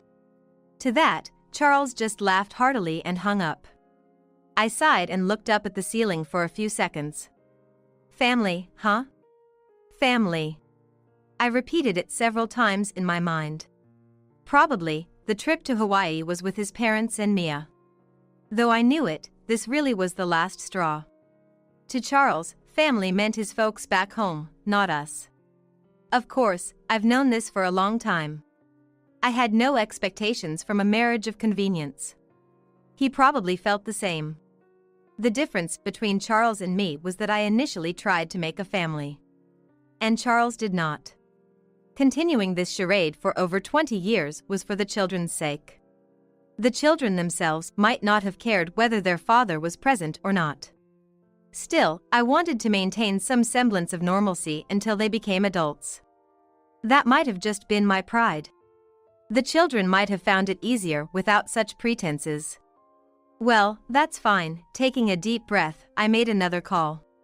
Speaking to a distant voice on the other end, hello, it's me. Yes, Patricia Green. About the matter I asked you before, could you please start on it as soon as possible? I spoke rapidly. Yes, I leave everything in your hands. Please start immediately. Understood, came a spirited reply from the other side. The person on the other line was from a construction and architecture company our family has been associated with for years. And I thought to myself with a suppressed laugh, go ahead, enjoy yourself to the fullest just for now. The so-called family trip. This might be your last bit of fun, after all. Then, a month later, I received a call. I answered on my tablet. There, a lawyer beamed at me with a full smile. Mrs. Green, or rather, Ms. Williams, would be more appropriate now. The lawyer called me by my maiden name. So, the documents have been processed, then? My voice perked up unexpectedly. Yes, I've made sure to compile everything properly. The lawyer on the screen has been affiliated with my family's company. Continuing, I asked him, could you tell me what's happened in these last 2 weeks? Anticipating that you'd ask, I've prepared all the necessary information. I couldn't help but smile gleefully at the lawyer through the screen. Right now, there's a distance half the globe's circumference between me and the lawyer. Yes, I've bought a house in Russia and am living here. This is because my daughter's husband was transferred to an overseas branch, as had been mentioned before their wedding. According to Linda, he was so concerned about my language skills. But, you won't know until you try, and once you're there, you'll manage somehow. So, it's going to be fine. I've always made do. She had said confidently, and the newlyweds are living in Russia, at the branch now. And I'm living in a separate house on their property. Partly for security reasons. The lawyer I'm seeing on my screen seemed to have adjusted some equipment on his end. First, here's this. He showed me what had happened during Charles and their Hawaii trip. Hold on, why can't we get into this hotel today, was his father shouting. Under a bright blue sky, he was wearing an aloha shirt. I'm sorry, but today we have an exclusive wedding and party booking. What? The top hotel on the Big Island? Yes, that wedding on the Big Island was Linda and her husband's. Though Charles and his family had flown from New York to Honolulu and then to Maui, we had directly gone to the Big Island of Hawaii. We planned to enjoy the resort leisurely before the ceremony. They had no idea about any of this. Even so, I had made sure to inform them on the day, but it was ridiculous they didn't even know we were on the Big Island. It really showed how little they cared about us. It's strange, said the lawyer. Patricia, you did inform them of your destination, right? I did, through postcards and messages. They usually don't catch me, so it was kind of surprising the call got through on the day of the wedding, probably for their family trip showcase. The lawyer laughed at that absurdity. I made it clear we were having the ceremony abroad, here at this hotel on the Big Island. Yet, there they were, in front of the hotel, clueless they couldn't stay. They could have at least said they were attending the wedding. In the video, the disgruntled family could be seen complaining. Mia's confused face, not understanding what was being said to her, was also visible. Picking up whispers from the surrounding staff, I heard them say those were the people supposed to attend the ceremony today. Indeed, we had instructed the employees to do so. If these individuals arrived and claimed they were here for the ceremony, let them in. If not, just here for a meal or stay, then, as we had the place booked for our wedding, they should not be allowed in. The ceremony was held grandly, and my daughter, her husband, and we left for Russia from Hawaii's international airport that same day. We had no intentions of returning to New York anymore. Meanwhile, furious, they seemed to have intended to return to New York from the same airport. But they were stopped there. Because Charles's card had been deactivated. Moreover, staff that had followed them captured this moment on video. What do you mean? My credit can't be used? This one, too? Indeed, sir. The card is not in your name, correct? Indeed, that was the case. Charles had taken my credit and bank debit cards, so I had them stopped. That bank account contained my personal assets. Charles had tapped into it. Though I pretended not to notice. Doing so was bound to be discovered eventually. I had a separate account set aside that I could freely use, so even if one was depleted, it wouldn't impact my lifestyle. I overlooked it to gather evidence. Damn, why has it been deactivated? Of course, because the owner stopped it, right? If you say that, we can't go back. We don't have that much cash. Seeing Charles getting angry, the staff sighed, anyway, these cards are unusable, so you cannot board the flight back to New York, and turned them away from the airport. Then, they had no choice but to return to Honolulu and borrow cash somehow. Attempting to borrow from acquaintances first, which also took some time. Their scheduled stay had already passed, leaving no room for pride. After all, the reason was the stoppage of the cards. Deemed to have problematic behavior, they were slightly detained. Barely making it back to New York, they refunded the travel fares from their account, but upon returning home to complain to me, they found nothing there. The sight of them, especially Charles yelling in front of the now empty lot, was too much. I couldn't help but laugh. What is this? Charles screamed in front of where the house used to be. And his parents dropping their luggage. Our home was built nearly 30 years ago by my parents as a new house for our marriage. It was well maintained and could have been sold if desired. But as it was my possession, and I intended to live in Russia, I wanted nothing left there. So, anything clearly belonging to Charles was stored in a locker, and everything else was disposed of by a service provider. That was the other call I made on the day of the wedding. What on earth? Charles was scratching his head on the spot, stomping his feet, and eventually fell to his knees, pounding his suitcase furiously. Seeing that, I couldn't help myself and burst into loud laughter. Hearing my laughter, Linda came over. What's going on, Mom? Just look, Linda. Your father is having quite the meltdown. He's not my father anymore, Linda said as she stared at the screen I was pointing to. On the screen was an empty lot with a for sale sign, beautifully cleared. Ah, that's where our house used to be. Completely emptied out. Linda said with a wry smile. This girl, during her teenage years, seemed to find her father, who excessively doted on her aunt, utterly creepy.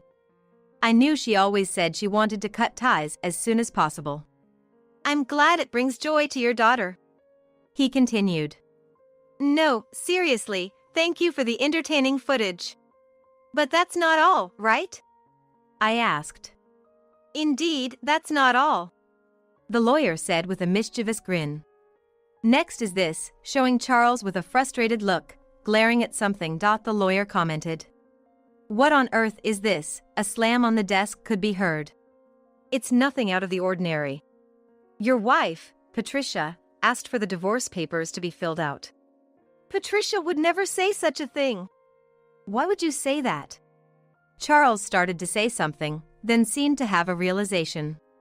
That's right, the cards. Why on earth did she stop the cards? That's obvious, the lawyer replied matter-of-factly. Anyone would do the same if they found out a significant amount of money was being used from their account without permission. Why were you using Patricia's cards in the first place? Didn't you have your own?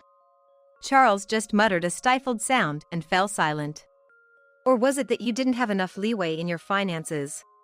We had looked into that area as well. Honestly, there wasn't much money in Charles or his parents' accounts at the moment.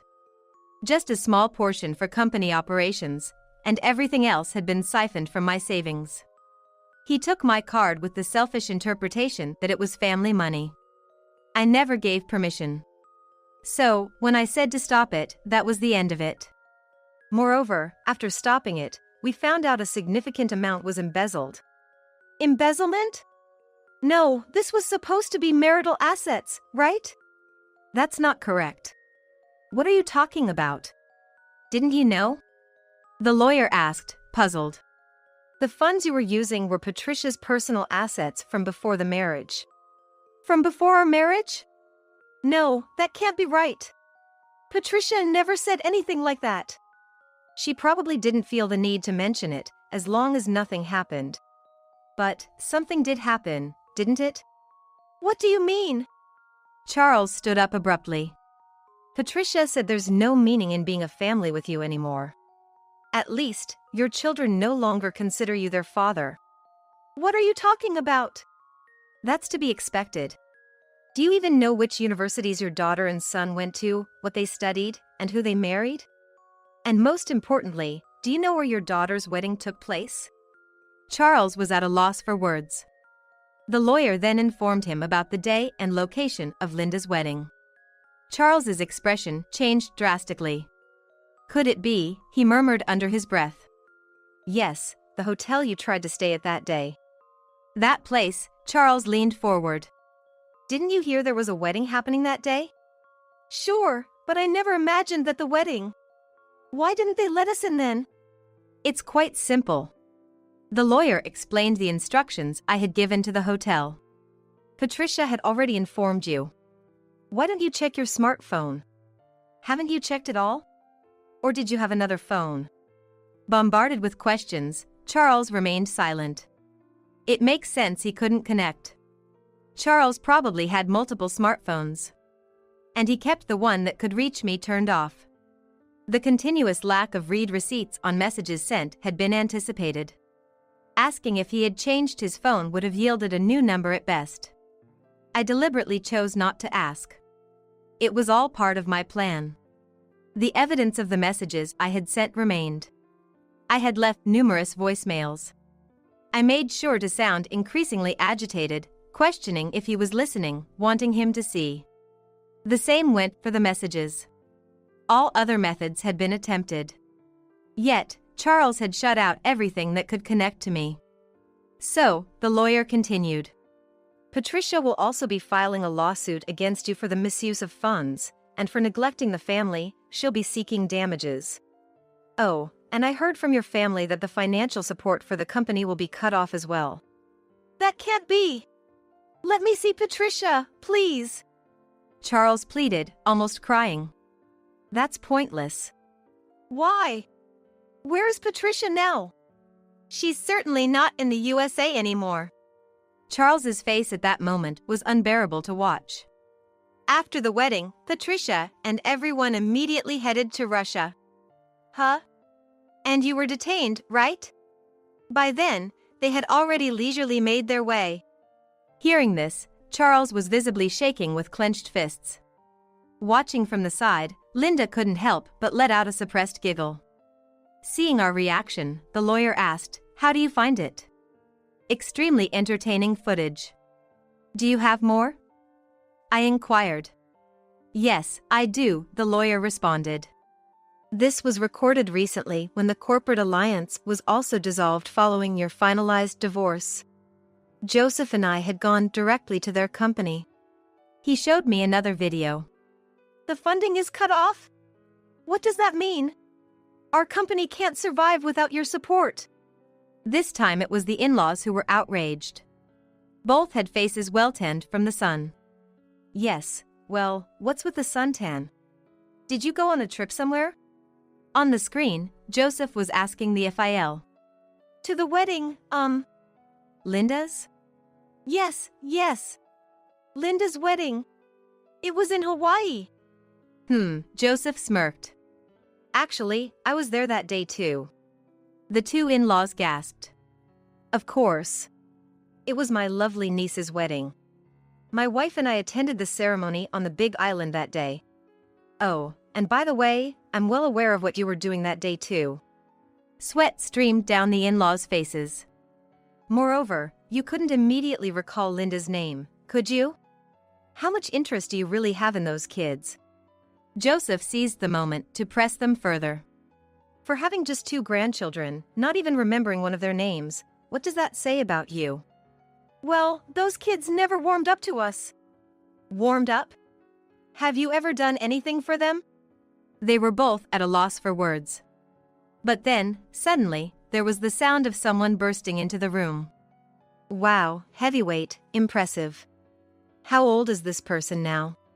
Linda gasped, voicing her surprise. The screen abruptly showed Mia. She's 42, actually.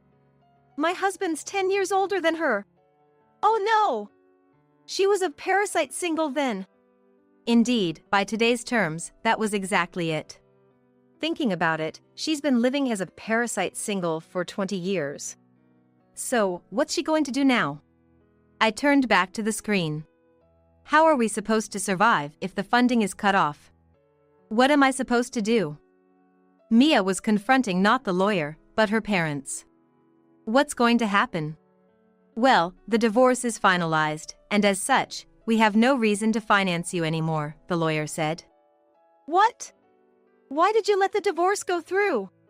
Don't you get it yet? There were many reasons, but the clincher was the embezzlement by you folks. But it was marital assets. Joseph sighed deeply. Charles said the same thing. Well, of course, we were concerned, so we had already gifted Patricia her assets before the marriage as a living will. Does that mean you didn't trust us? Trust? There's no trust to be had with someone who misuses their spouse's property. Besides, how long have your son neglected his wife, daughter, and children? The in-laws were at a loss for words. Even I, as their uncle, attended their important events. Of course, Patricia came to our house too. Well, the fact that we stopped talking about such matters long ago probably means they stopped considering you family a long time ago. Joseph seemed to relish calling out the in-laws. Just as you deluded yourselves into thinking those 3 were a different family. Oh yes, Charles told Patricia on the day of the wedding he was going to Hawaii with family. The father-in-law looked up in shock, and the mother-in-law covered her face. Family? Whose family, I wonder? Joseph directed a very pleasant smile at the in-laws and Mia.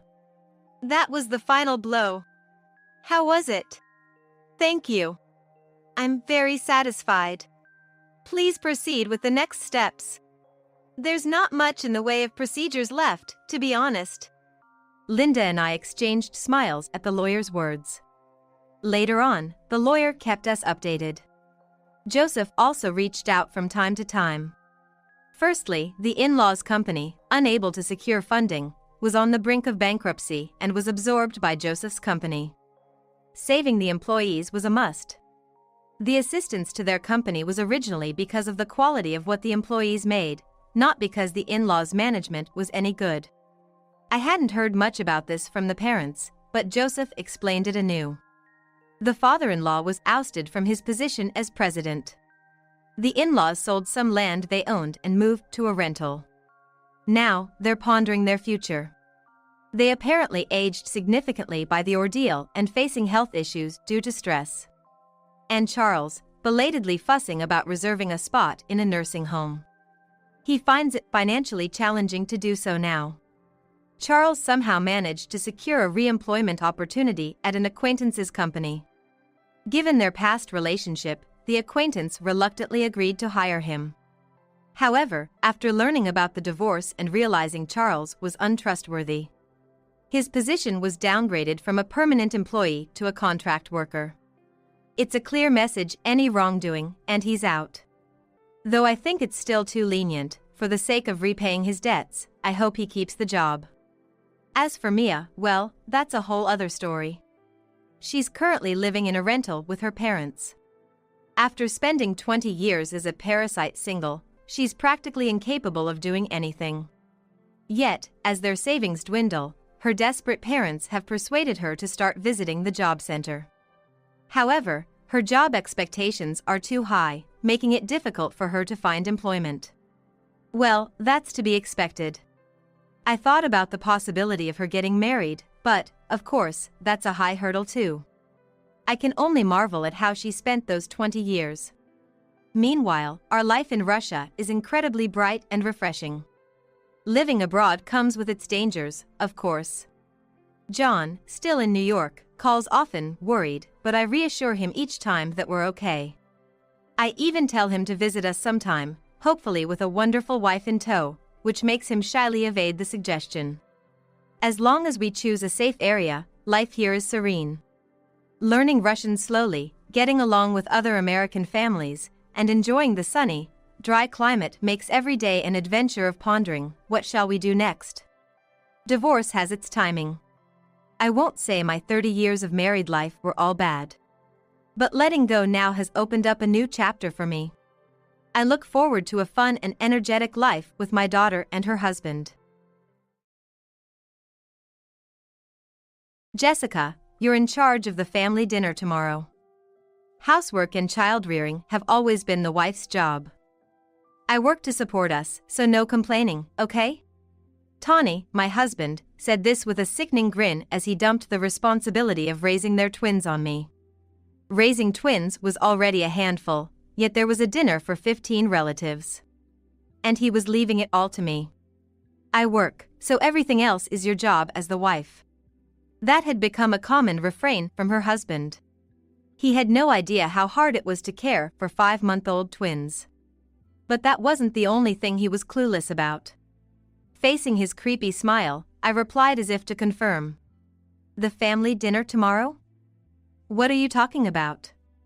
The relatives are coming today. Huh? What are you on about? The family dinner is definitely tomorrow. Stop talking nonsense and start preparing now. I'm heading out. Going out again today? Must be nice to have such leisure, as if you have a millisecond to spare. Right after, I felt a violent shock that made her whole body tremble and fell to the floor. He had kicked her in the stomach. Her phone also dropped to the floor with a thud, and as she scrambled to pick it up, her husband, looking demonic, blocked her way. Hey, what are you thinking, kicking me all of a sudden? It's lucky the baby wasn't close by, but think a little more, will you? It's your fault, Jessica. You talked back to me. You should just be grateful and listen to me. I'll say it again, stop spouting nonsense and get ready for the dinner. Despite the shock of being kicked and the exhaustion from sleepless nights of childcare, her resolve was clear. I had to make this man regret it for life. Besides, he told her to prepare, but she had already done so. He would be the one receiving the ultimate hospitality. Just watch. I would make him understand, thoroughly. As I thought this, he headed towards the front door, but just then, the doorbell rang perfectly on cue. With an annoyed expression, he answered the intercom, which quickly turned to surprise. Because there, on the screen, were his in-laws and relatives. Just as I had said, the relatives had arrived today. Sensing something was happening behind his back, he turned to me and threw a sharp glance. When I remained silent, not reacting to his stare, he muttered, "The family dinner is supposed to be tomorrow," and slowly opened the door, only to be met with an even bigger surprise. Behind his parents-in-law stood all 15 relatives, their faces red with anger. There were relatives who hadn't planned on attending the dinner, so his confusion only grew. What's going on, everyone? Isn't the dinner tomorrow?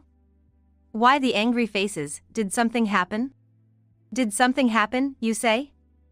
I see, you haven't heard anything yet. Haven't heard what? Anyway, I'm about to leave, so if there's something, talk to Jessica about it. No, you're not going anywhere. Let's continue this inside. Ignoring his words, the relatives started entering the house one after another. He seemed unable to confront his relatives, watching them with a flustered look, but eventually, he sighed, closed the door, and returned inside. He still couldn't grasp the situation, but he seemed to sense the ominous atmosphere, showing a scared expression that he normally never would. Is everyone ready? Then, let's begin. Tawny, sit down in front of us. What? Sit down? Why? Like I said, I have things to do after this. Just sit down, now. Hurry up. He didn't understand at all, but Tawny, unable to stand up to his in-laws, begrudgingly sat down while muttering complaints. At the same time, all 15 relatives formed a circle around him, creating a sense of no escape, and his expression darkened further. Having confirmed his expression, I, along with the in-laws and relatives, focused our gaze on him as we exchanged nods. Listen, Tawny. Answer my questions honestly, without any deceit, okay? Why the sudden visit and all these questions? You're scaring me. I don't need such a warning. I don't lie to anyone. You said it, don't forget what you just said.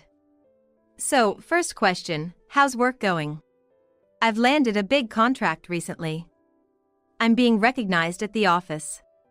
I see. Second question then. How are the twins doing? No problems at all. They're growing up well. I see. Now the last question. How is your marriage with Jessica?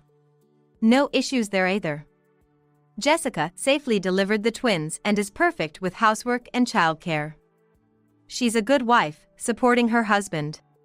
The moment he finished speaking, he looked around and noticed something was off. This Q&A had made the relatives' faces even more stern, glaring at him with icy stares. Tawny, I want to confirm one more time. Did you answer my questions truthfully? Yes, I haven't lied at all. What's this about? I don't understand. His tone grew firmer, perhaps due to the repetition. But then, the father-in-law raised his voice even more. Don't play dumb. Everything you're saying is full of lies. Tawny became flustered under the father-in-law's fierce demeanor. Ignoring Tawny, the father-in-law looked at him with a piercing gaze, full of conviction.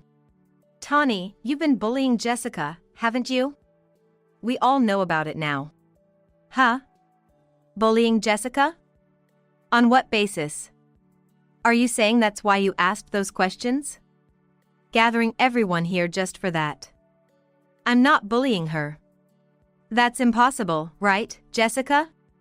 Tawny turned to me, his eyes pleading not to say anything unnecessary. The old me would have been too scared of my husband to do anything. But if I continued to obey him, not only would I be miserable, but so would our relatives, and most importantly, our children. I realized I had to change, and with firm resolve, I began to reveal everything. Tawny, lying is useless because, as your father said, we all know. We know how you've been pushing child-rearing onto me, verbally abusing me, and neglecting the family. What are you talking about, Jessica? There's no way I would do such a thing. Correct it now. You're confusing the relatives.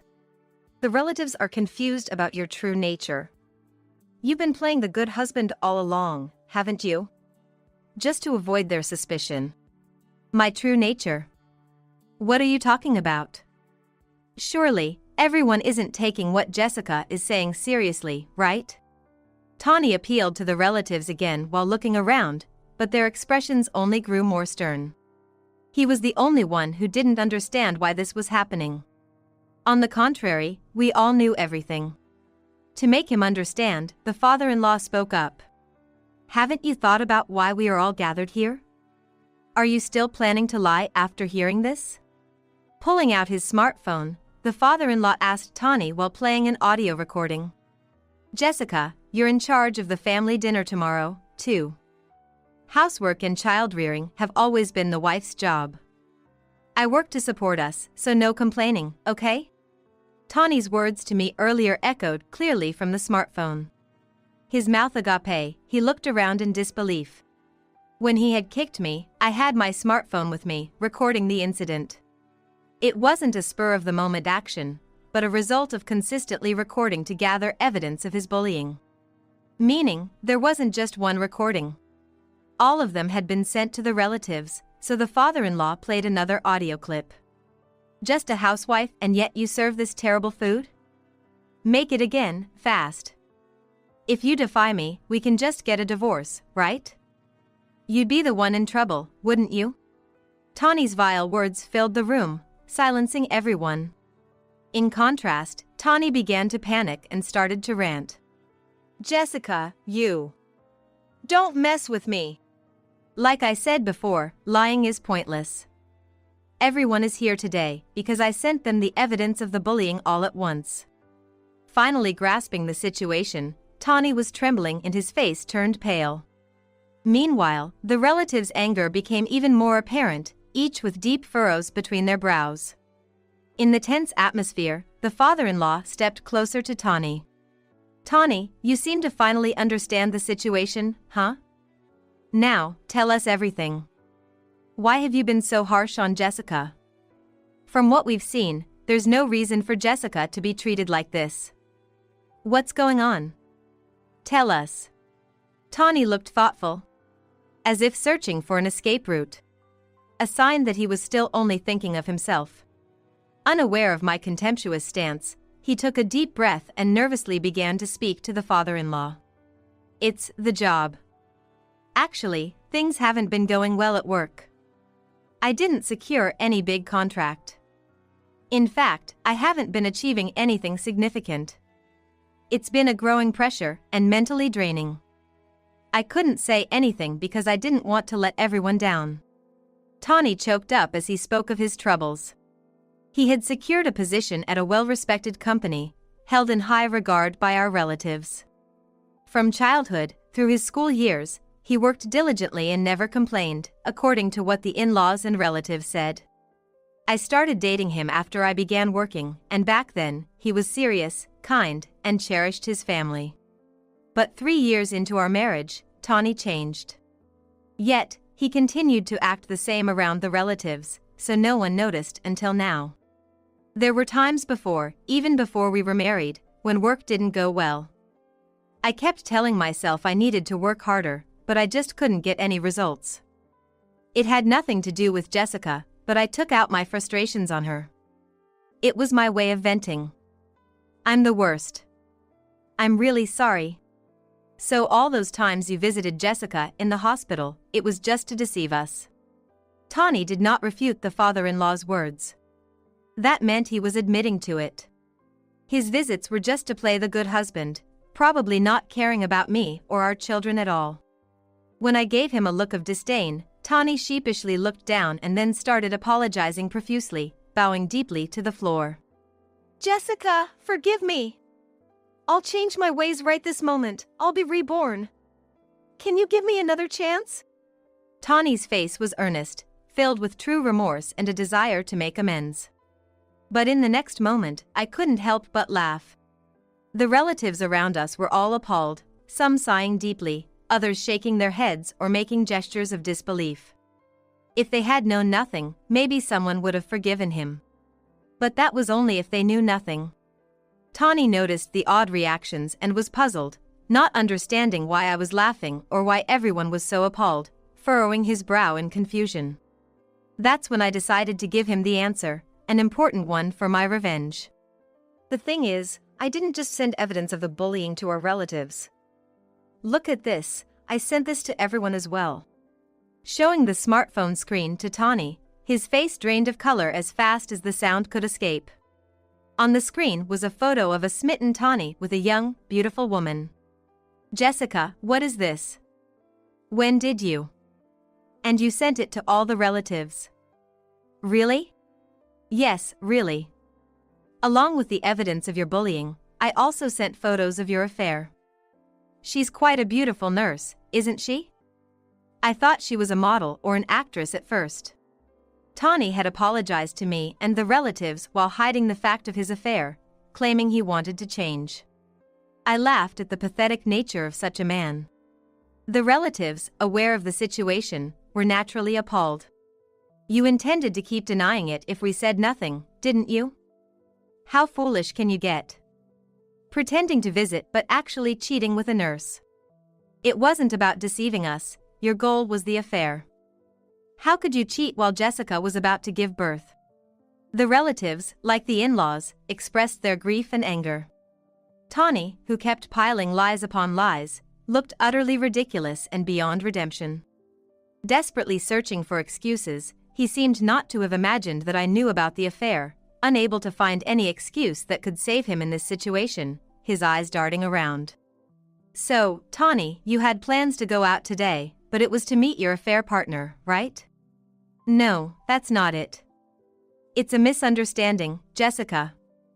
Just talking to her at the hospital. Being suspected over that. Besides, just a photo on the phone isn't conclusive evidence. Really? Just talking at the hospital, huh? I've known about your affair since before I was hospitalized. When I started wondering why you changed, it all became clear. And by the way, the evidence of your affair isn't just in the phone's photos. I hired a detective, so I have plenty of proof.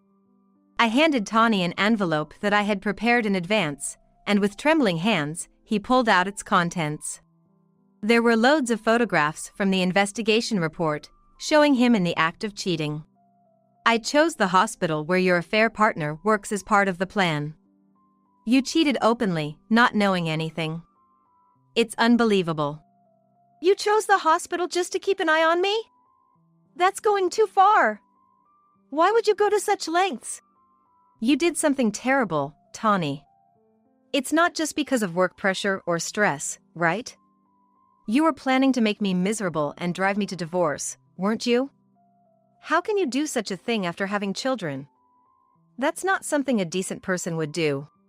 The relatives surrounding us nodded in agreement with sorrowful expressions. The mother-in-law finally broke down crying, and the father-in-law hurried to comfort her. Even Tawny seemed shaken by his mother's tears, visibly panicked. Observing this, the father-in-law glared at Tawny fiercely while consoling his wife. The only path left for Tawny was to tell the truth, apologize, and take responsibility. Yet, even here, he was only thinking of himself. I admit to the affair. But it was just a moment of weakness. It's normal for a man to have an affair once or twice, right? You all understand, don't you? The only person I truly love is Jessica, understand? In a desperate attempt to douse the fire, Tawny was essentially tightening the noose around his own neck. Such foolishness. But I also regret not realizing his true nature sooner and continuing our marriage. I was wrong to only see the surface-level image of him. However, the most important consideration should be the children. They might need a father, but the man in front of me cannot be that father. What I can't forgive the most is how you neglected the children. I want Tawny to live with regret and reflection for the rest of his life. That's my wish. Along with the divorce, I'll be seeking alimony and child support, and I will report everything about Tawny to his company. Tawny, we wanted to believe in you. But in the end, you piled up lies and excuses. Do you think it's okay to do anything as long as you're fine? We are profoundly disappointed. Never cross our doorstep again. Don't even think about running away anymore. We are all watching you, Tawny. At that moment, Tawny froze as if time had stopped for him. He might have imagined the divorce, alimony, child support, and the report to his company, but being disowned by the relatives was probably beyond his expectation. He thought the relatives would always be his allies. That belief was his last fortress, the reason he continued to play the good husband. He thought he could manipulate me with excuses and lies as long as he had the relatives on his side. However, the one true thing Tawny always had was his desire to meet the relatives' expectations. Just as they gathered today for me, the in-laws and relatives are kind people who act for others. Tawny, having grown up with them, should understand this better than anyone. His efforts to live up to their expectations were genuine. But that's why I wished he hadn't betrayed them like this. It's too late for amends, but still, Tawny needs to reflect and regret. Disowned even by the in-laws, he finally became subdued. His chattering teeth and trembling figure were probably signs that he finally understood the gravity of the situation. Wait, Jessica, we're still married, right? I was wrong, so please reconsider the divorce. Dad, Mom, please don't disown me. We're family, aren't we? Parents are supposed to care about their children, right? Parents are supposed to care about their children, huh? Tawny, ask yourself. Who neglected their newborn children? Don't use your family as a convenient excuse. You also said this to Jessica, right? That housework and child-rearing are the wife's job, and since you provide, she shouldn't complain. Can you call that a marriage? You need time to face yourself. Otherwise, you won't be able to lead a decent life from now on. Tawny fell silent with a grimace, looking around with pleading eyes, but everyone present could not forgive or accept his foolish actions. Their gazes were cold and filled with sorrow, yet there seemed to be a hint of kindness, as if they wished Tawny would realize his mistakes. I shouldn't have had an affair. I should have cherished Jessica more, the family more. What have I done? After witnessing Tawny's words of regret, one by one, the relatives began to leave. Tawny weakly reached out, but no one took his hand, and even the in-laws left the house. I told Tawny I was going back to my parents' house with the twins and headed for the door, leaving him behind. Left alone, Tawny could only mutter words of apology to no one in particular. Afterward, I proceeded with the divorce through a lawyer, seeking as much alimony and child support as possible, determined to ensure payment. Although adultery is a private matter and he wasn't fired from his job, the rumors quickly spread within the company, and my ex-husband, mentally shattered, ended up leaving. However, he still needed to pay alimony and child support, so he reluctantly turned to his affair partner. But then, something unexpected happened to him again. In a desperate state, my ex-husband called me. Jessica, do you know anything? I can't reach Remy, my affair partner. Oh, Remy? Maybe she's with her husband? It seems it was just a fling. Looks like you were conveniently used. My ex-husband was so shocked he couldn't respond for a while. It turned out his affair partner was married, and he was unaware, even considering marriage with her. Ultimately, his motive for the affair was simple: he wanted to remarry a younger, beautiful woman. Ironically, my ex-husband, who thought he was manipulating me, was himself deceived by his affair partner. Truly beyond redemption. Well, Tawny, isn't that good for you? You have nothing left to lose now. It's always been clear, if you do something bad, you have to face the consequences. So, don't call me again, okay? After hanging up, I received continuous messages from him, so I quietly blocked his contact, severing all ties completely. Later, I heard about my ex-husband's whereabouts through the in-laws. He was driven into a corner, unable to properly look for a job, living in a shabby apartment, and doing day labor just to pay off his debts. Meanwhile, back at my parents' house, I was raising the twins with their support. It was overwhelmingly busy, but seeing my children grow up healthy and happy gave me new energy.